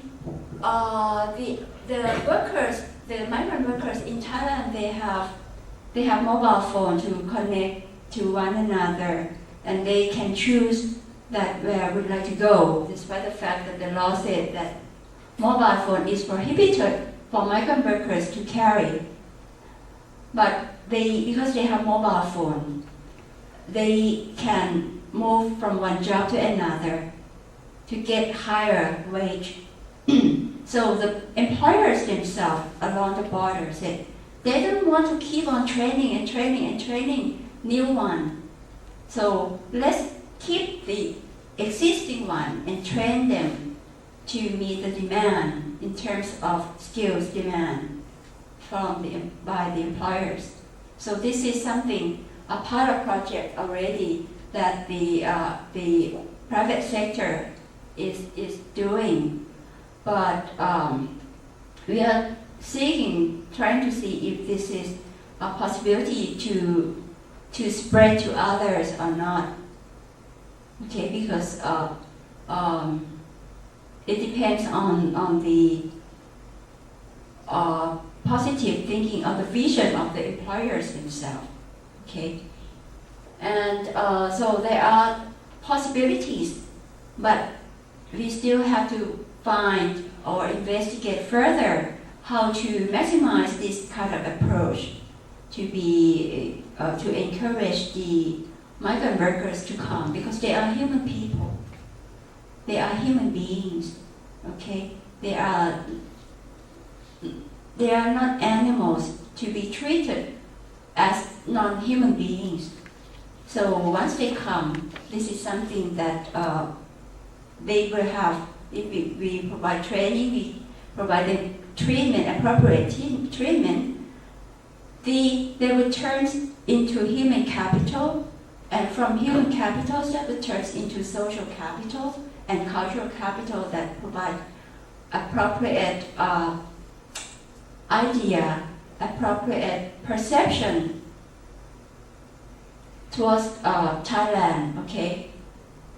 Many people who have been working in foreign countries and has been mistreated, they would hate that country and they would tell people, don't go to that, don't go, don't go to that country. That country is bad or whatever, that is not good, okay? So they it's more in terms of cultural capital also.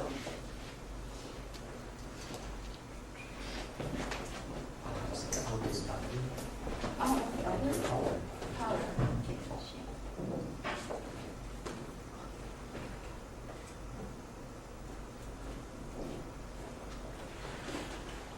Okay, Bench walk on citrus.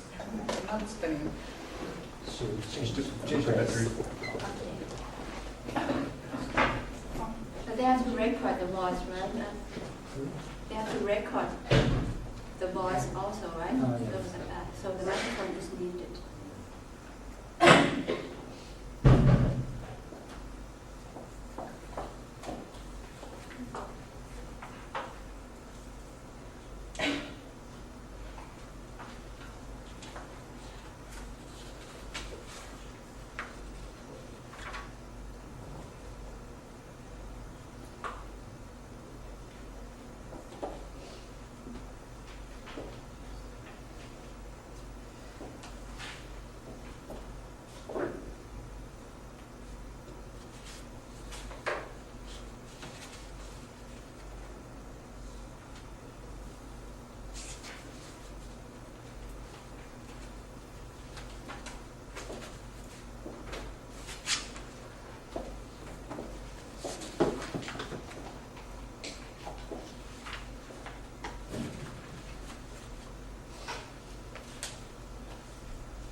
Yes, please.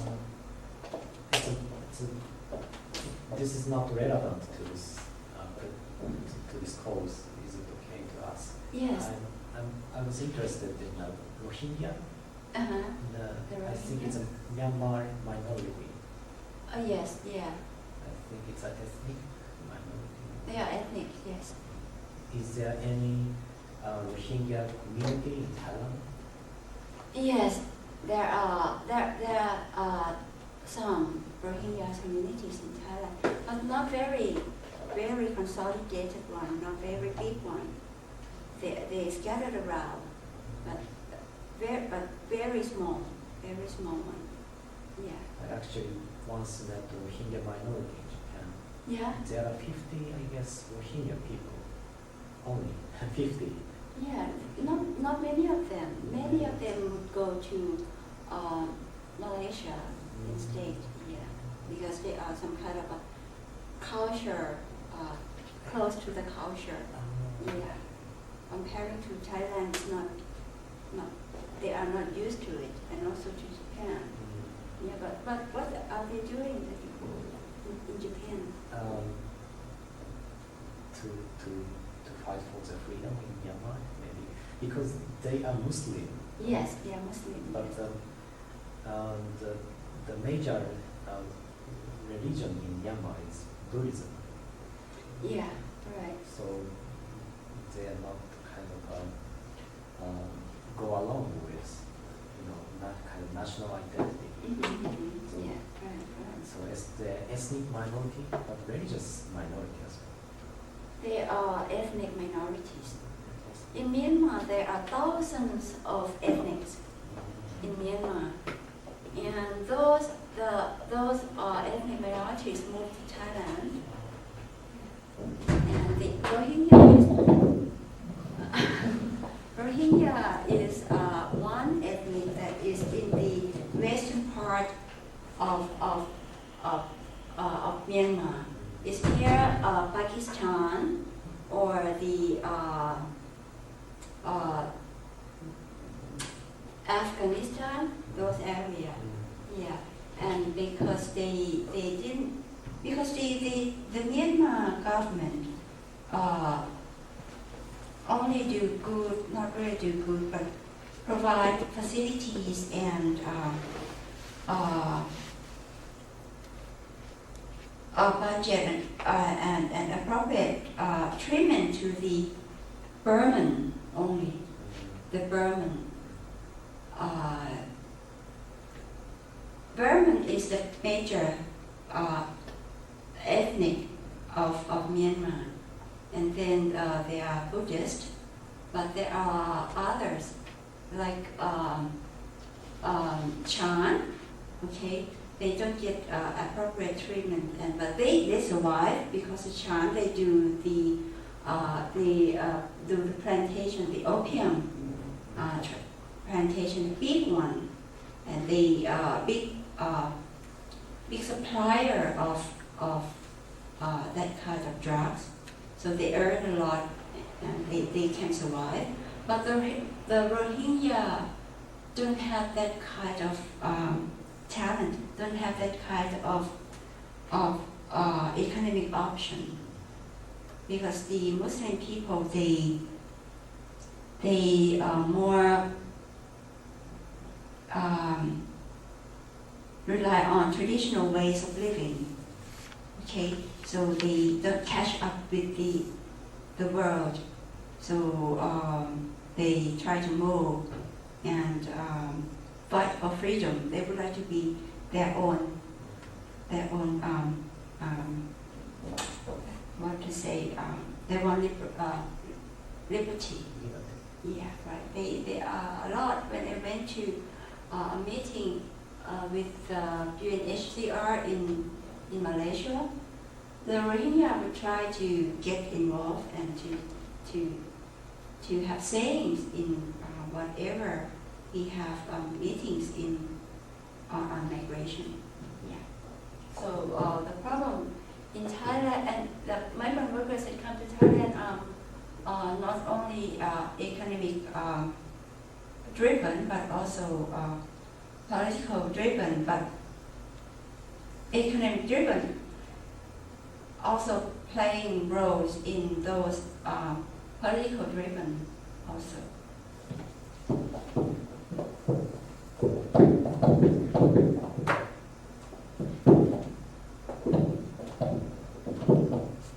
Okay, all right, so this is to mobilize the full potential of regional workforce at all skills. So the idea of demographic dividend is that all people have their potentiality.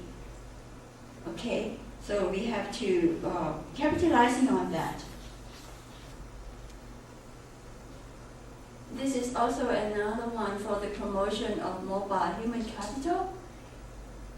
Not only one unilateral action is not appropriate. It's not sufficient. Okay, so it requires both national or unilateral and regional arrangements to encourage the existing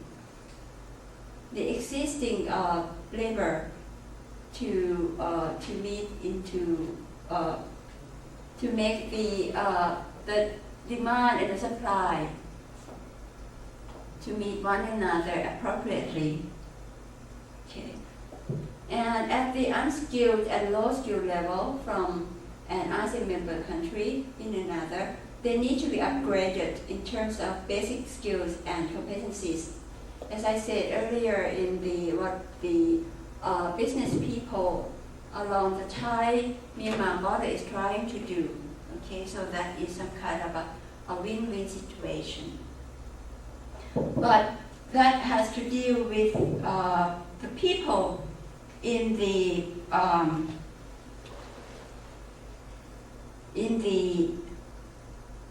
real private government sector, because they said if we would like to provide training to foreigners, they still say foreigners or alien. That is the money on the tax from the tax of the Thai people. So they think in more of a short term rather than in the long term, and it's hard to change their mentality or their mind, because this is a difficulty that has been a problem in ASEAN, because we are thinking that when we say that we would like to turn ASEAN into an ASEAN community by the year 2015, we hope for ASEAN to be a big market for the world, okay? And that would be not just ASEAN, but ASEAN plus 3, which includes Japan, China, and South Korea, to be a tiger or something. And then we also say if the people in the public sector still maintain the traditional mentality like that, the ASEAN community would be just a paper tiger, not a real tiger. So this is something that how to make the visions into how to materialize a vision is a problem in ASEAN anyway. So this is when we talk about unskilled and low skilled, okay? And there is also another initiative that the Thai government is trying to do with Laos, PDR, and Cambodia. At first, we include Myanmar in this some kind of memorandum of understanding or MOU on cooperation in labor employment. But when we deal with Myanmar, Myanmar has to try to identify if the migrant workers are Burman or non-Burman. So that is a problem that we cannot go that far with MOU with Myanmar. But there is not much problem when we deal with Laos, PDR, and Cambodia, because the minorities or the ethnicity are not a key problem for Laos, PDR, and Cambodia. So this is an initiative to turn the migrant workers from Laos, PDR, and Cambodia in Thailand to be guest workers. To be a guest workers, okay? Not just workers that come on illegal basis, but to turn them to regularize them and consider them as guest workers. And once they come as guest workers, they would be able to get to enjoy the social welfare, to enjoy training, just like the local people. So this is something that we are trying to do with Laos, PDR, and Cambodia. So this is some kind of a promising sign of improvement in migration management within the region. Okay, but this they goes relatively slow. Okay, it can be faster or upgraded a little bit much better. The MOUs are to support,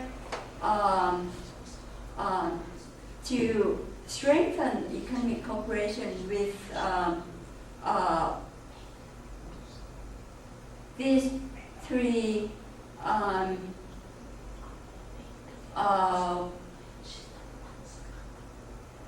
area of cooperation within some kind of sub-regional cooperation, okay? Because we have the so-called Economic Cooperation Strategy, or ECS, between Cambodia, Laos, Myanmar, and Thailand, okay? This is some kind of the so-called sub-regional cooperation, ECS.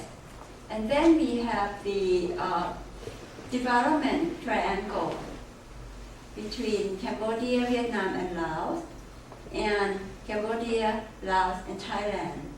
Okay, these are, we think that the MOU would contribute more for this sub-regional initiative to be strengthened. Have you heard of this?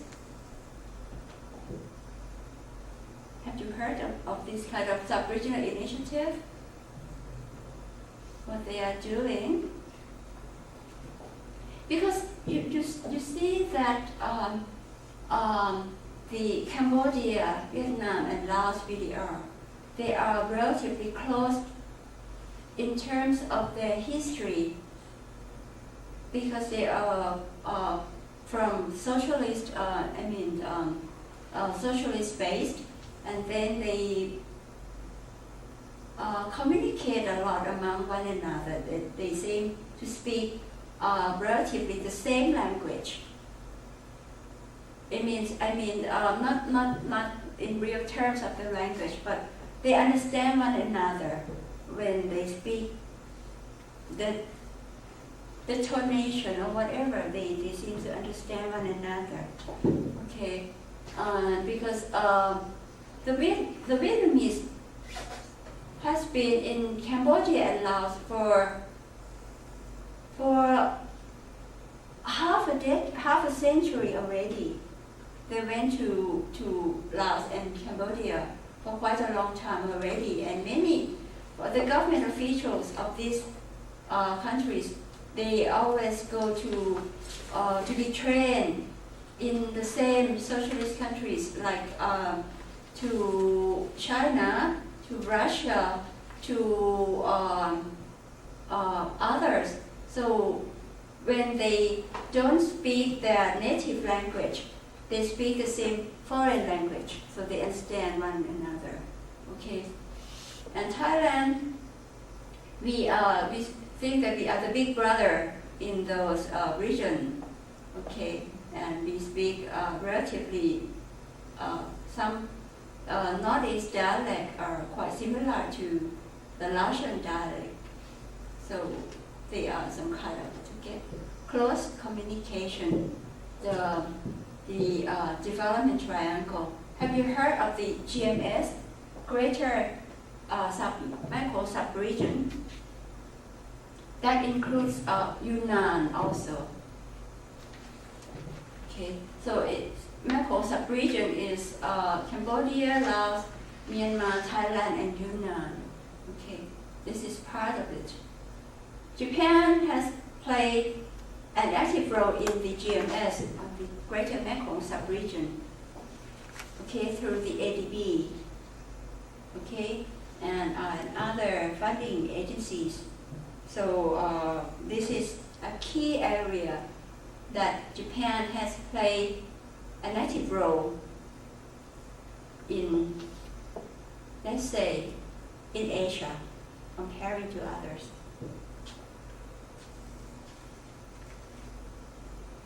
The ECS is expected to provide the participating countries with unique opportunities to increase trade and investment, to enhance competitiveness, to generate more employment, improve income, quality of life of the people in the sub-region, in those areas. Okay, why these are important for them? Okay, because the employment, people there, the economy, if there is no policy intervention, the economy in those areas cannot absorb the labor into the labor market. Okay, so in order to absorb there must be trade and investment in the region. Okay? If there is more trade, more investment, people can have more job. And once they have more job, they will have more income. And they will have a better quality of life. Okay? And then they will be able to upgrade their competitiveness or the economic growth. Okay? So it's from here first. Okay? Trade investment would contribute to employment, and employment contribute to income, income contribute to quality of life, and quality of life and everything will contribute to competitiveness. Okay, this is something that they can rely on. Okay, and if we take a look at this from the perspective of the four core policy of demographic dividend, you still remember what are the four core policy of demographic dividend?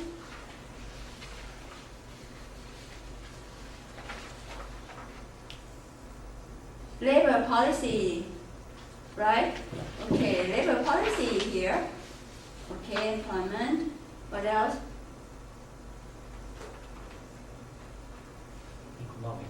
Economic policy, yes. Okay. So it's more trade and investment and improve income. Okay. And then what else? Human resources. Human resource development policy, right? And another one is what? Physical system, right? Not included in here yet. So this is something to be further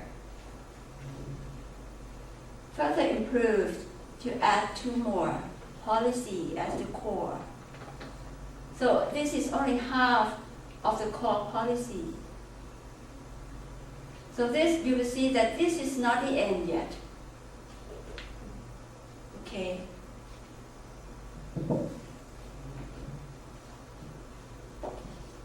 Rotation of mobile human resources or ASEAN natural persons. We are more, this is really a recent initiative. We just had the so-called ASEAN Declaration for the protection and promotion of the rights of migrant workers. Okay, this was launched last year, only last year. Okay, and then ASEAN Committee for the implementation of ASEAN of that one. Okay, this is a paper, a document, and we need this one to be a mechanism, an institutional mechanism to make this materialized. Okay.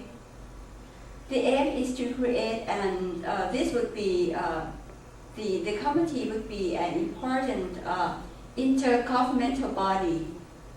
Okay, to deal with the full range of issues and challenges faced by migrant workers. If you take a look at this phrase,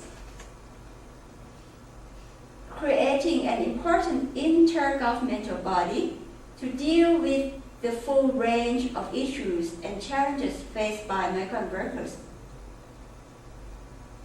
What is in your mind that would be the shortcomings or the weakness in here?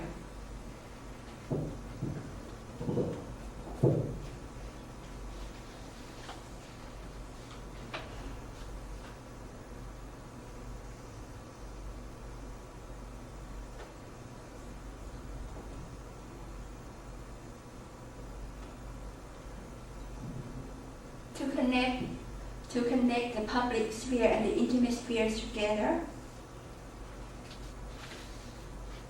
Can this connect? A top-down policy can connect intimate sphere and public sphere appropriately?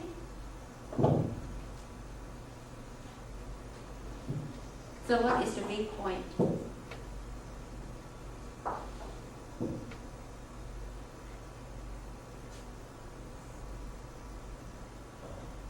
there's no interaction between government and civil society.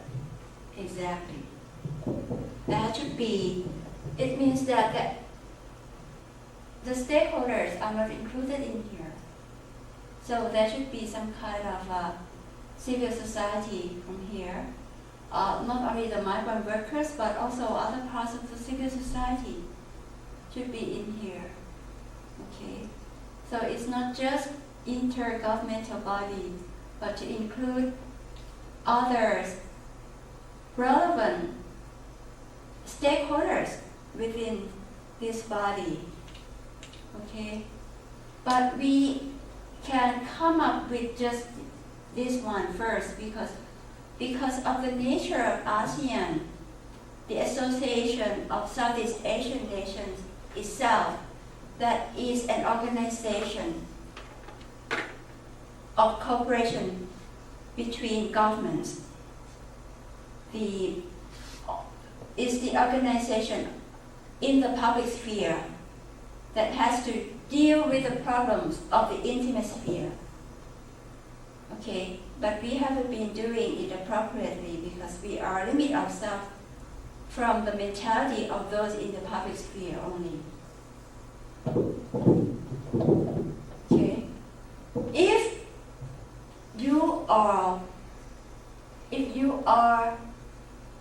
you have the privilege to have a chance to give an idea to them, whom would you like to propose to be included in this body, ASEAN Committee?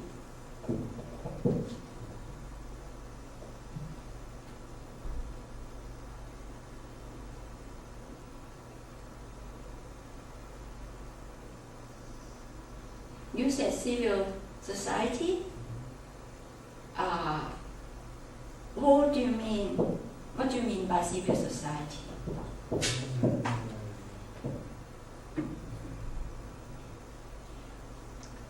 Civil society. I mean, society includes diversity, like majority, minority, ethnic minority, majority.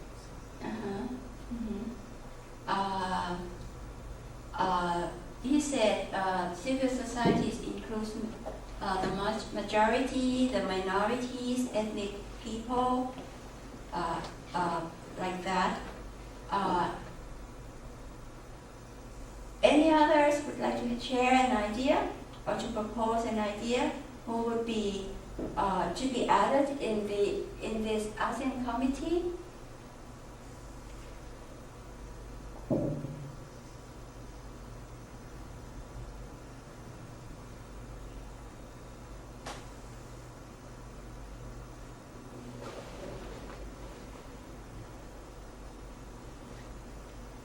You mean what should be added to civil Right, what should be added? elements? Yeah, right.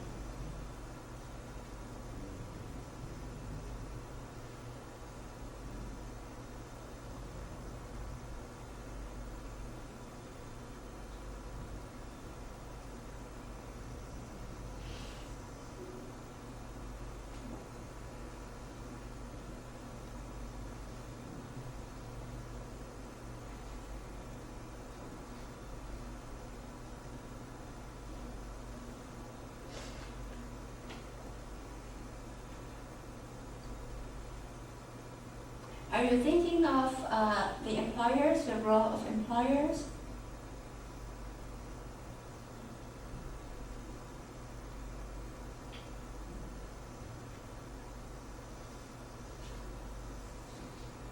Or academics?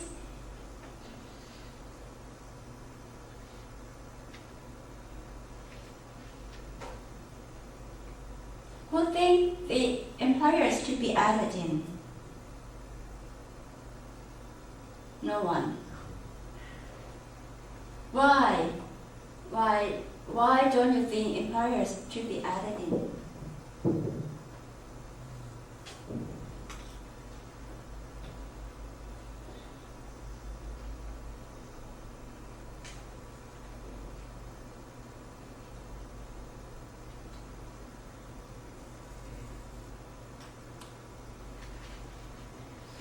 this way. Why do you think civil society should be added in?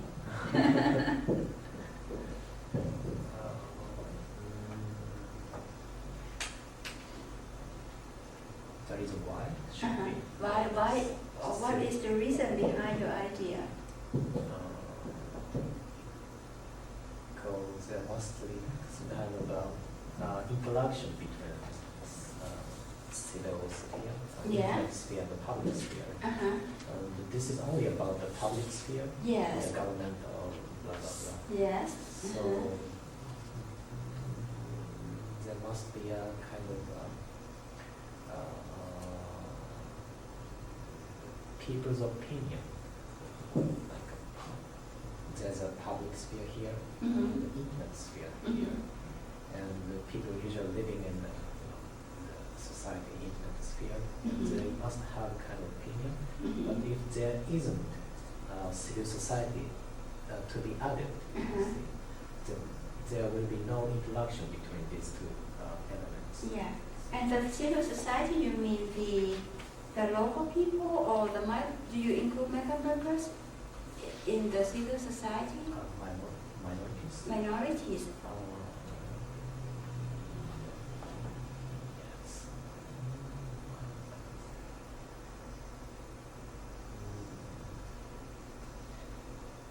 Yeah, I think so. Minorities, but not, I think, illegal migrations. Mm-hmm. Because illegal migrations will, I don't think, to speak out Mm-hmm. so much about public issues Mm-hmm. because they are illegally entering into the country. Uh-huh. Mm-hmm. Mm-hmm. Do others agree with him that the illegal migrant workers should not be included in this body? Do you agree with him or disagree with him?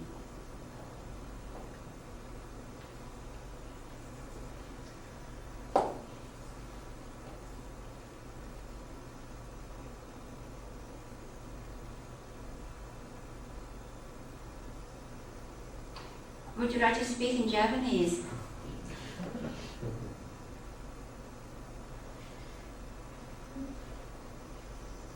Would you like to share an idea?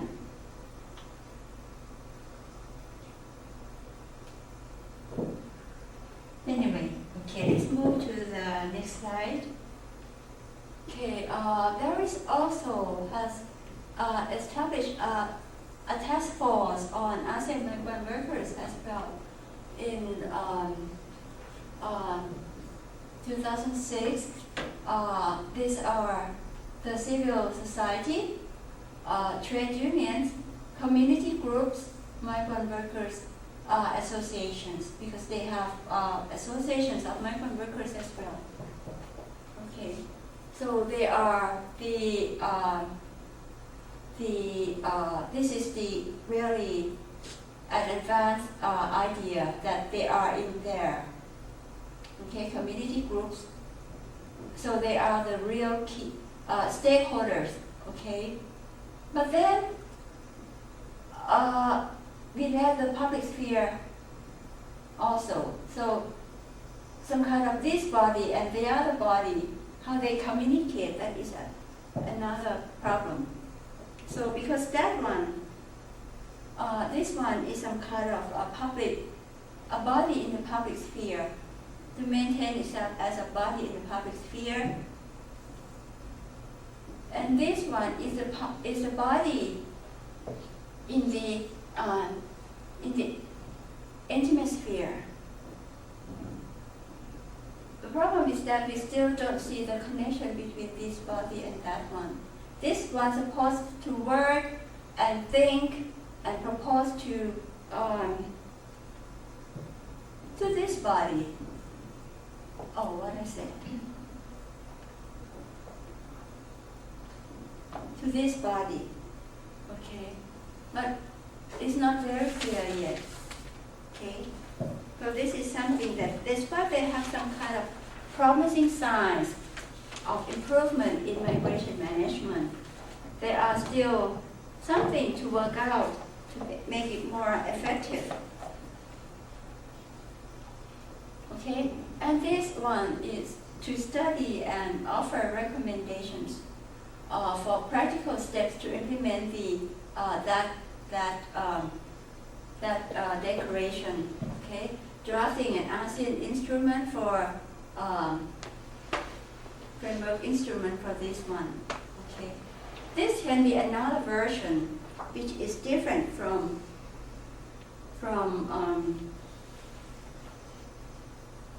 this one. Or to support this one, we still don't know yet. Okay, so the role, these are the institutional mechanisms available, and these are the documents available. Okay, so this is one thing. This is like a mother document. Okay, and this is the daughter of the document. Okay, to implement, but we are not sure if they would go in the same version or what. Okay, because in the laws we have the mother law and the subsidiary laws. Okay, of the regulations to implement things, but they should be relevant, coherent, supporting one another. But here we are not sure yet. Okay. The protection, another one, the central principle. Okay, regardless of migrant workers' origin or whether they are documented or legal or illegal one. Okay, they shall be guaranteed non-discriminatory national treatment in both their conditions of work and their life outside work. Okay, and the illegal migrant workers should not be treated as criminals solely for the reason of their lack of status. Okay, they said despite the fact they are without documents, they enter the country without documents, without illegally, they should not be treated as criminals. This is something that the key idea that is proposed by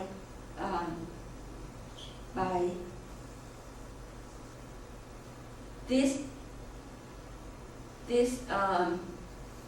mechanism from this is the intimate sphere. Okay, so the idea in the intimate sphere would like to have this, the central principle. You think that the body in the public sphere would agree with this? So you will see that there is some kind of an incoherence between that idea of the public sphere and the intimate sphere, right? This is the public sphere, and this is the intimate sphere.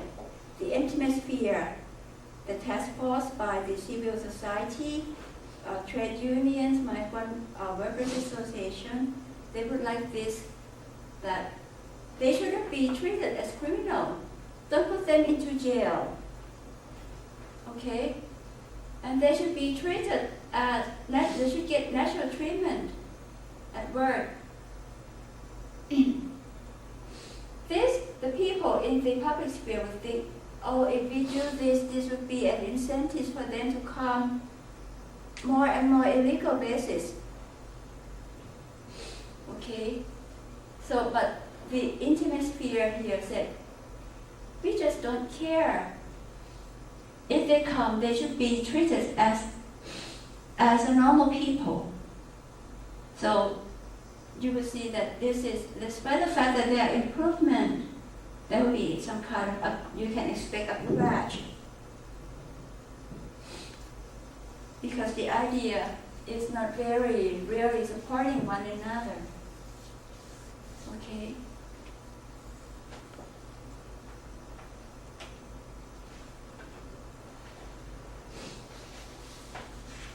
There is one thing, what we say are those people from the low-end migrant workers. Now returns to the high-end migrant workers. The high-end people on the move who move on a temporary basis.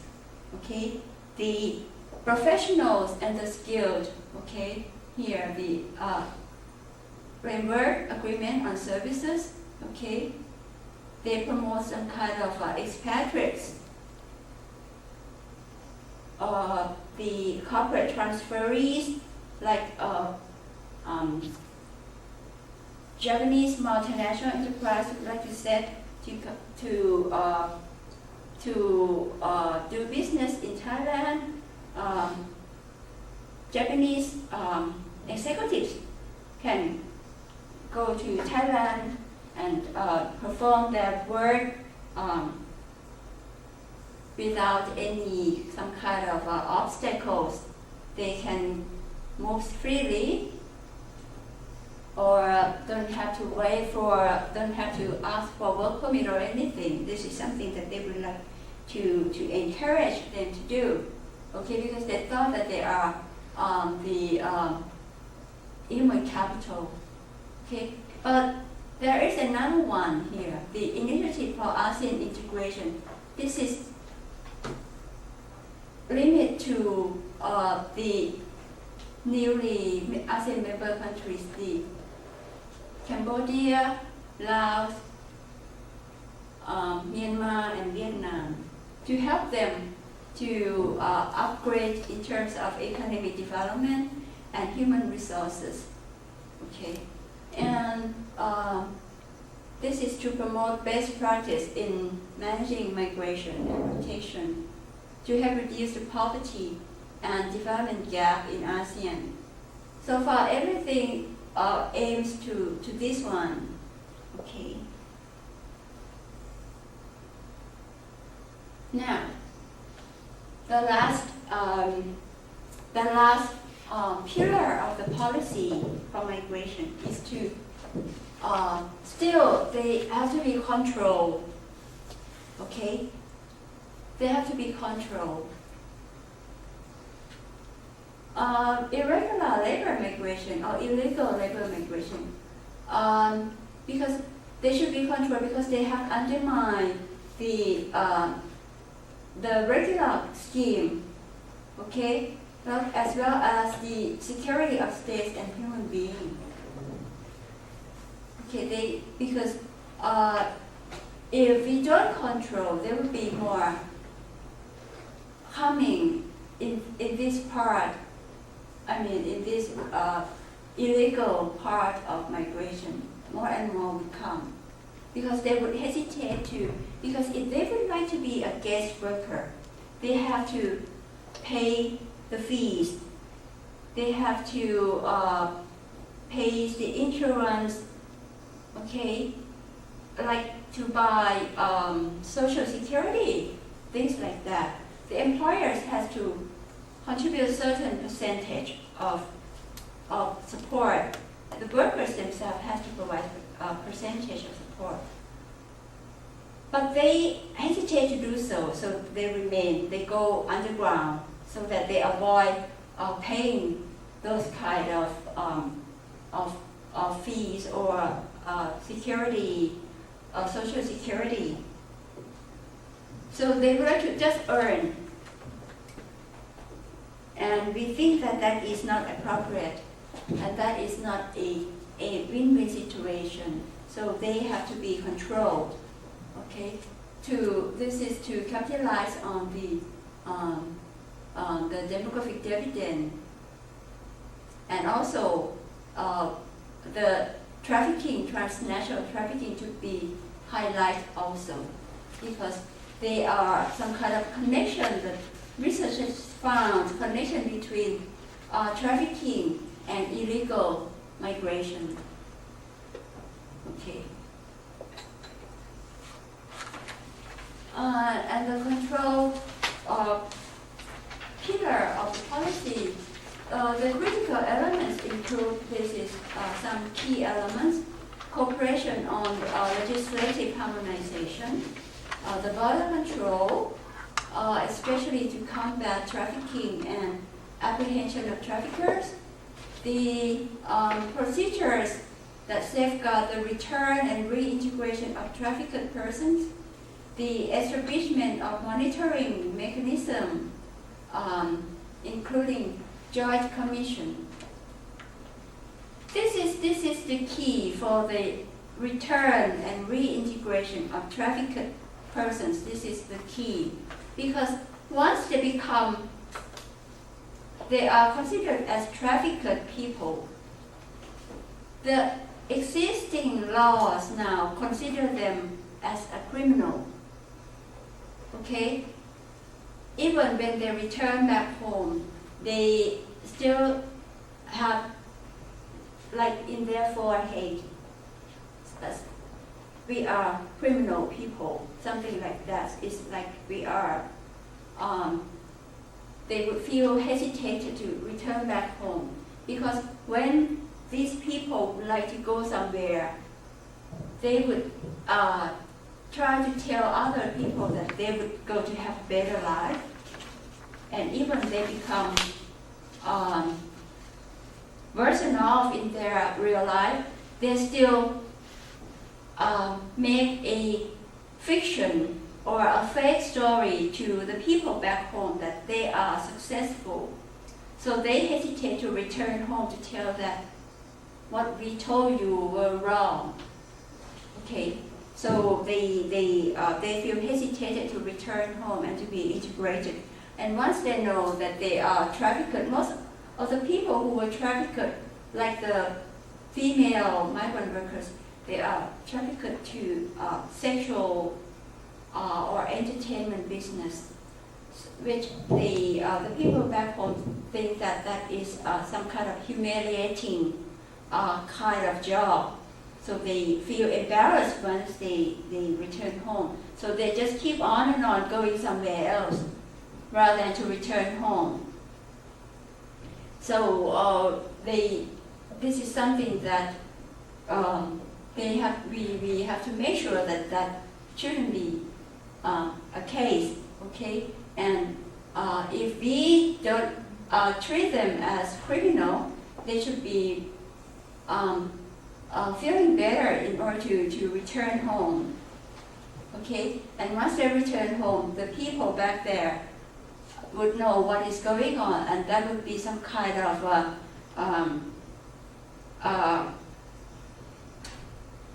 a feelings that you remember that the slides that I showed, the Lee's migration model, the factors, the positive factors, negative factors, and neutral factors. Okay, that would be more some kind of a negative factors towards movement. Okay, to realize what is in the real world rather than to be in the fiction or imagination of everything is good. Okay, so this is something that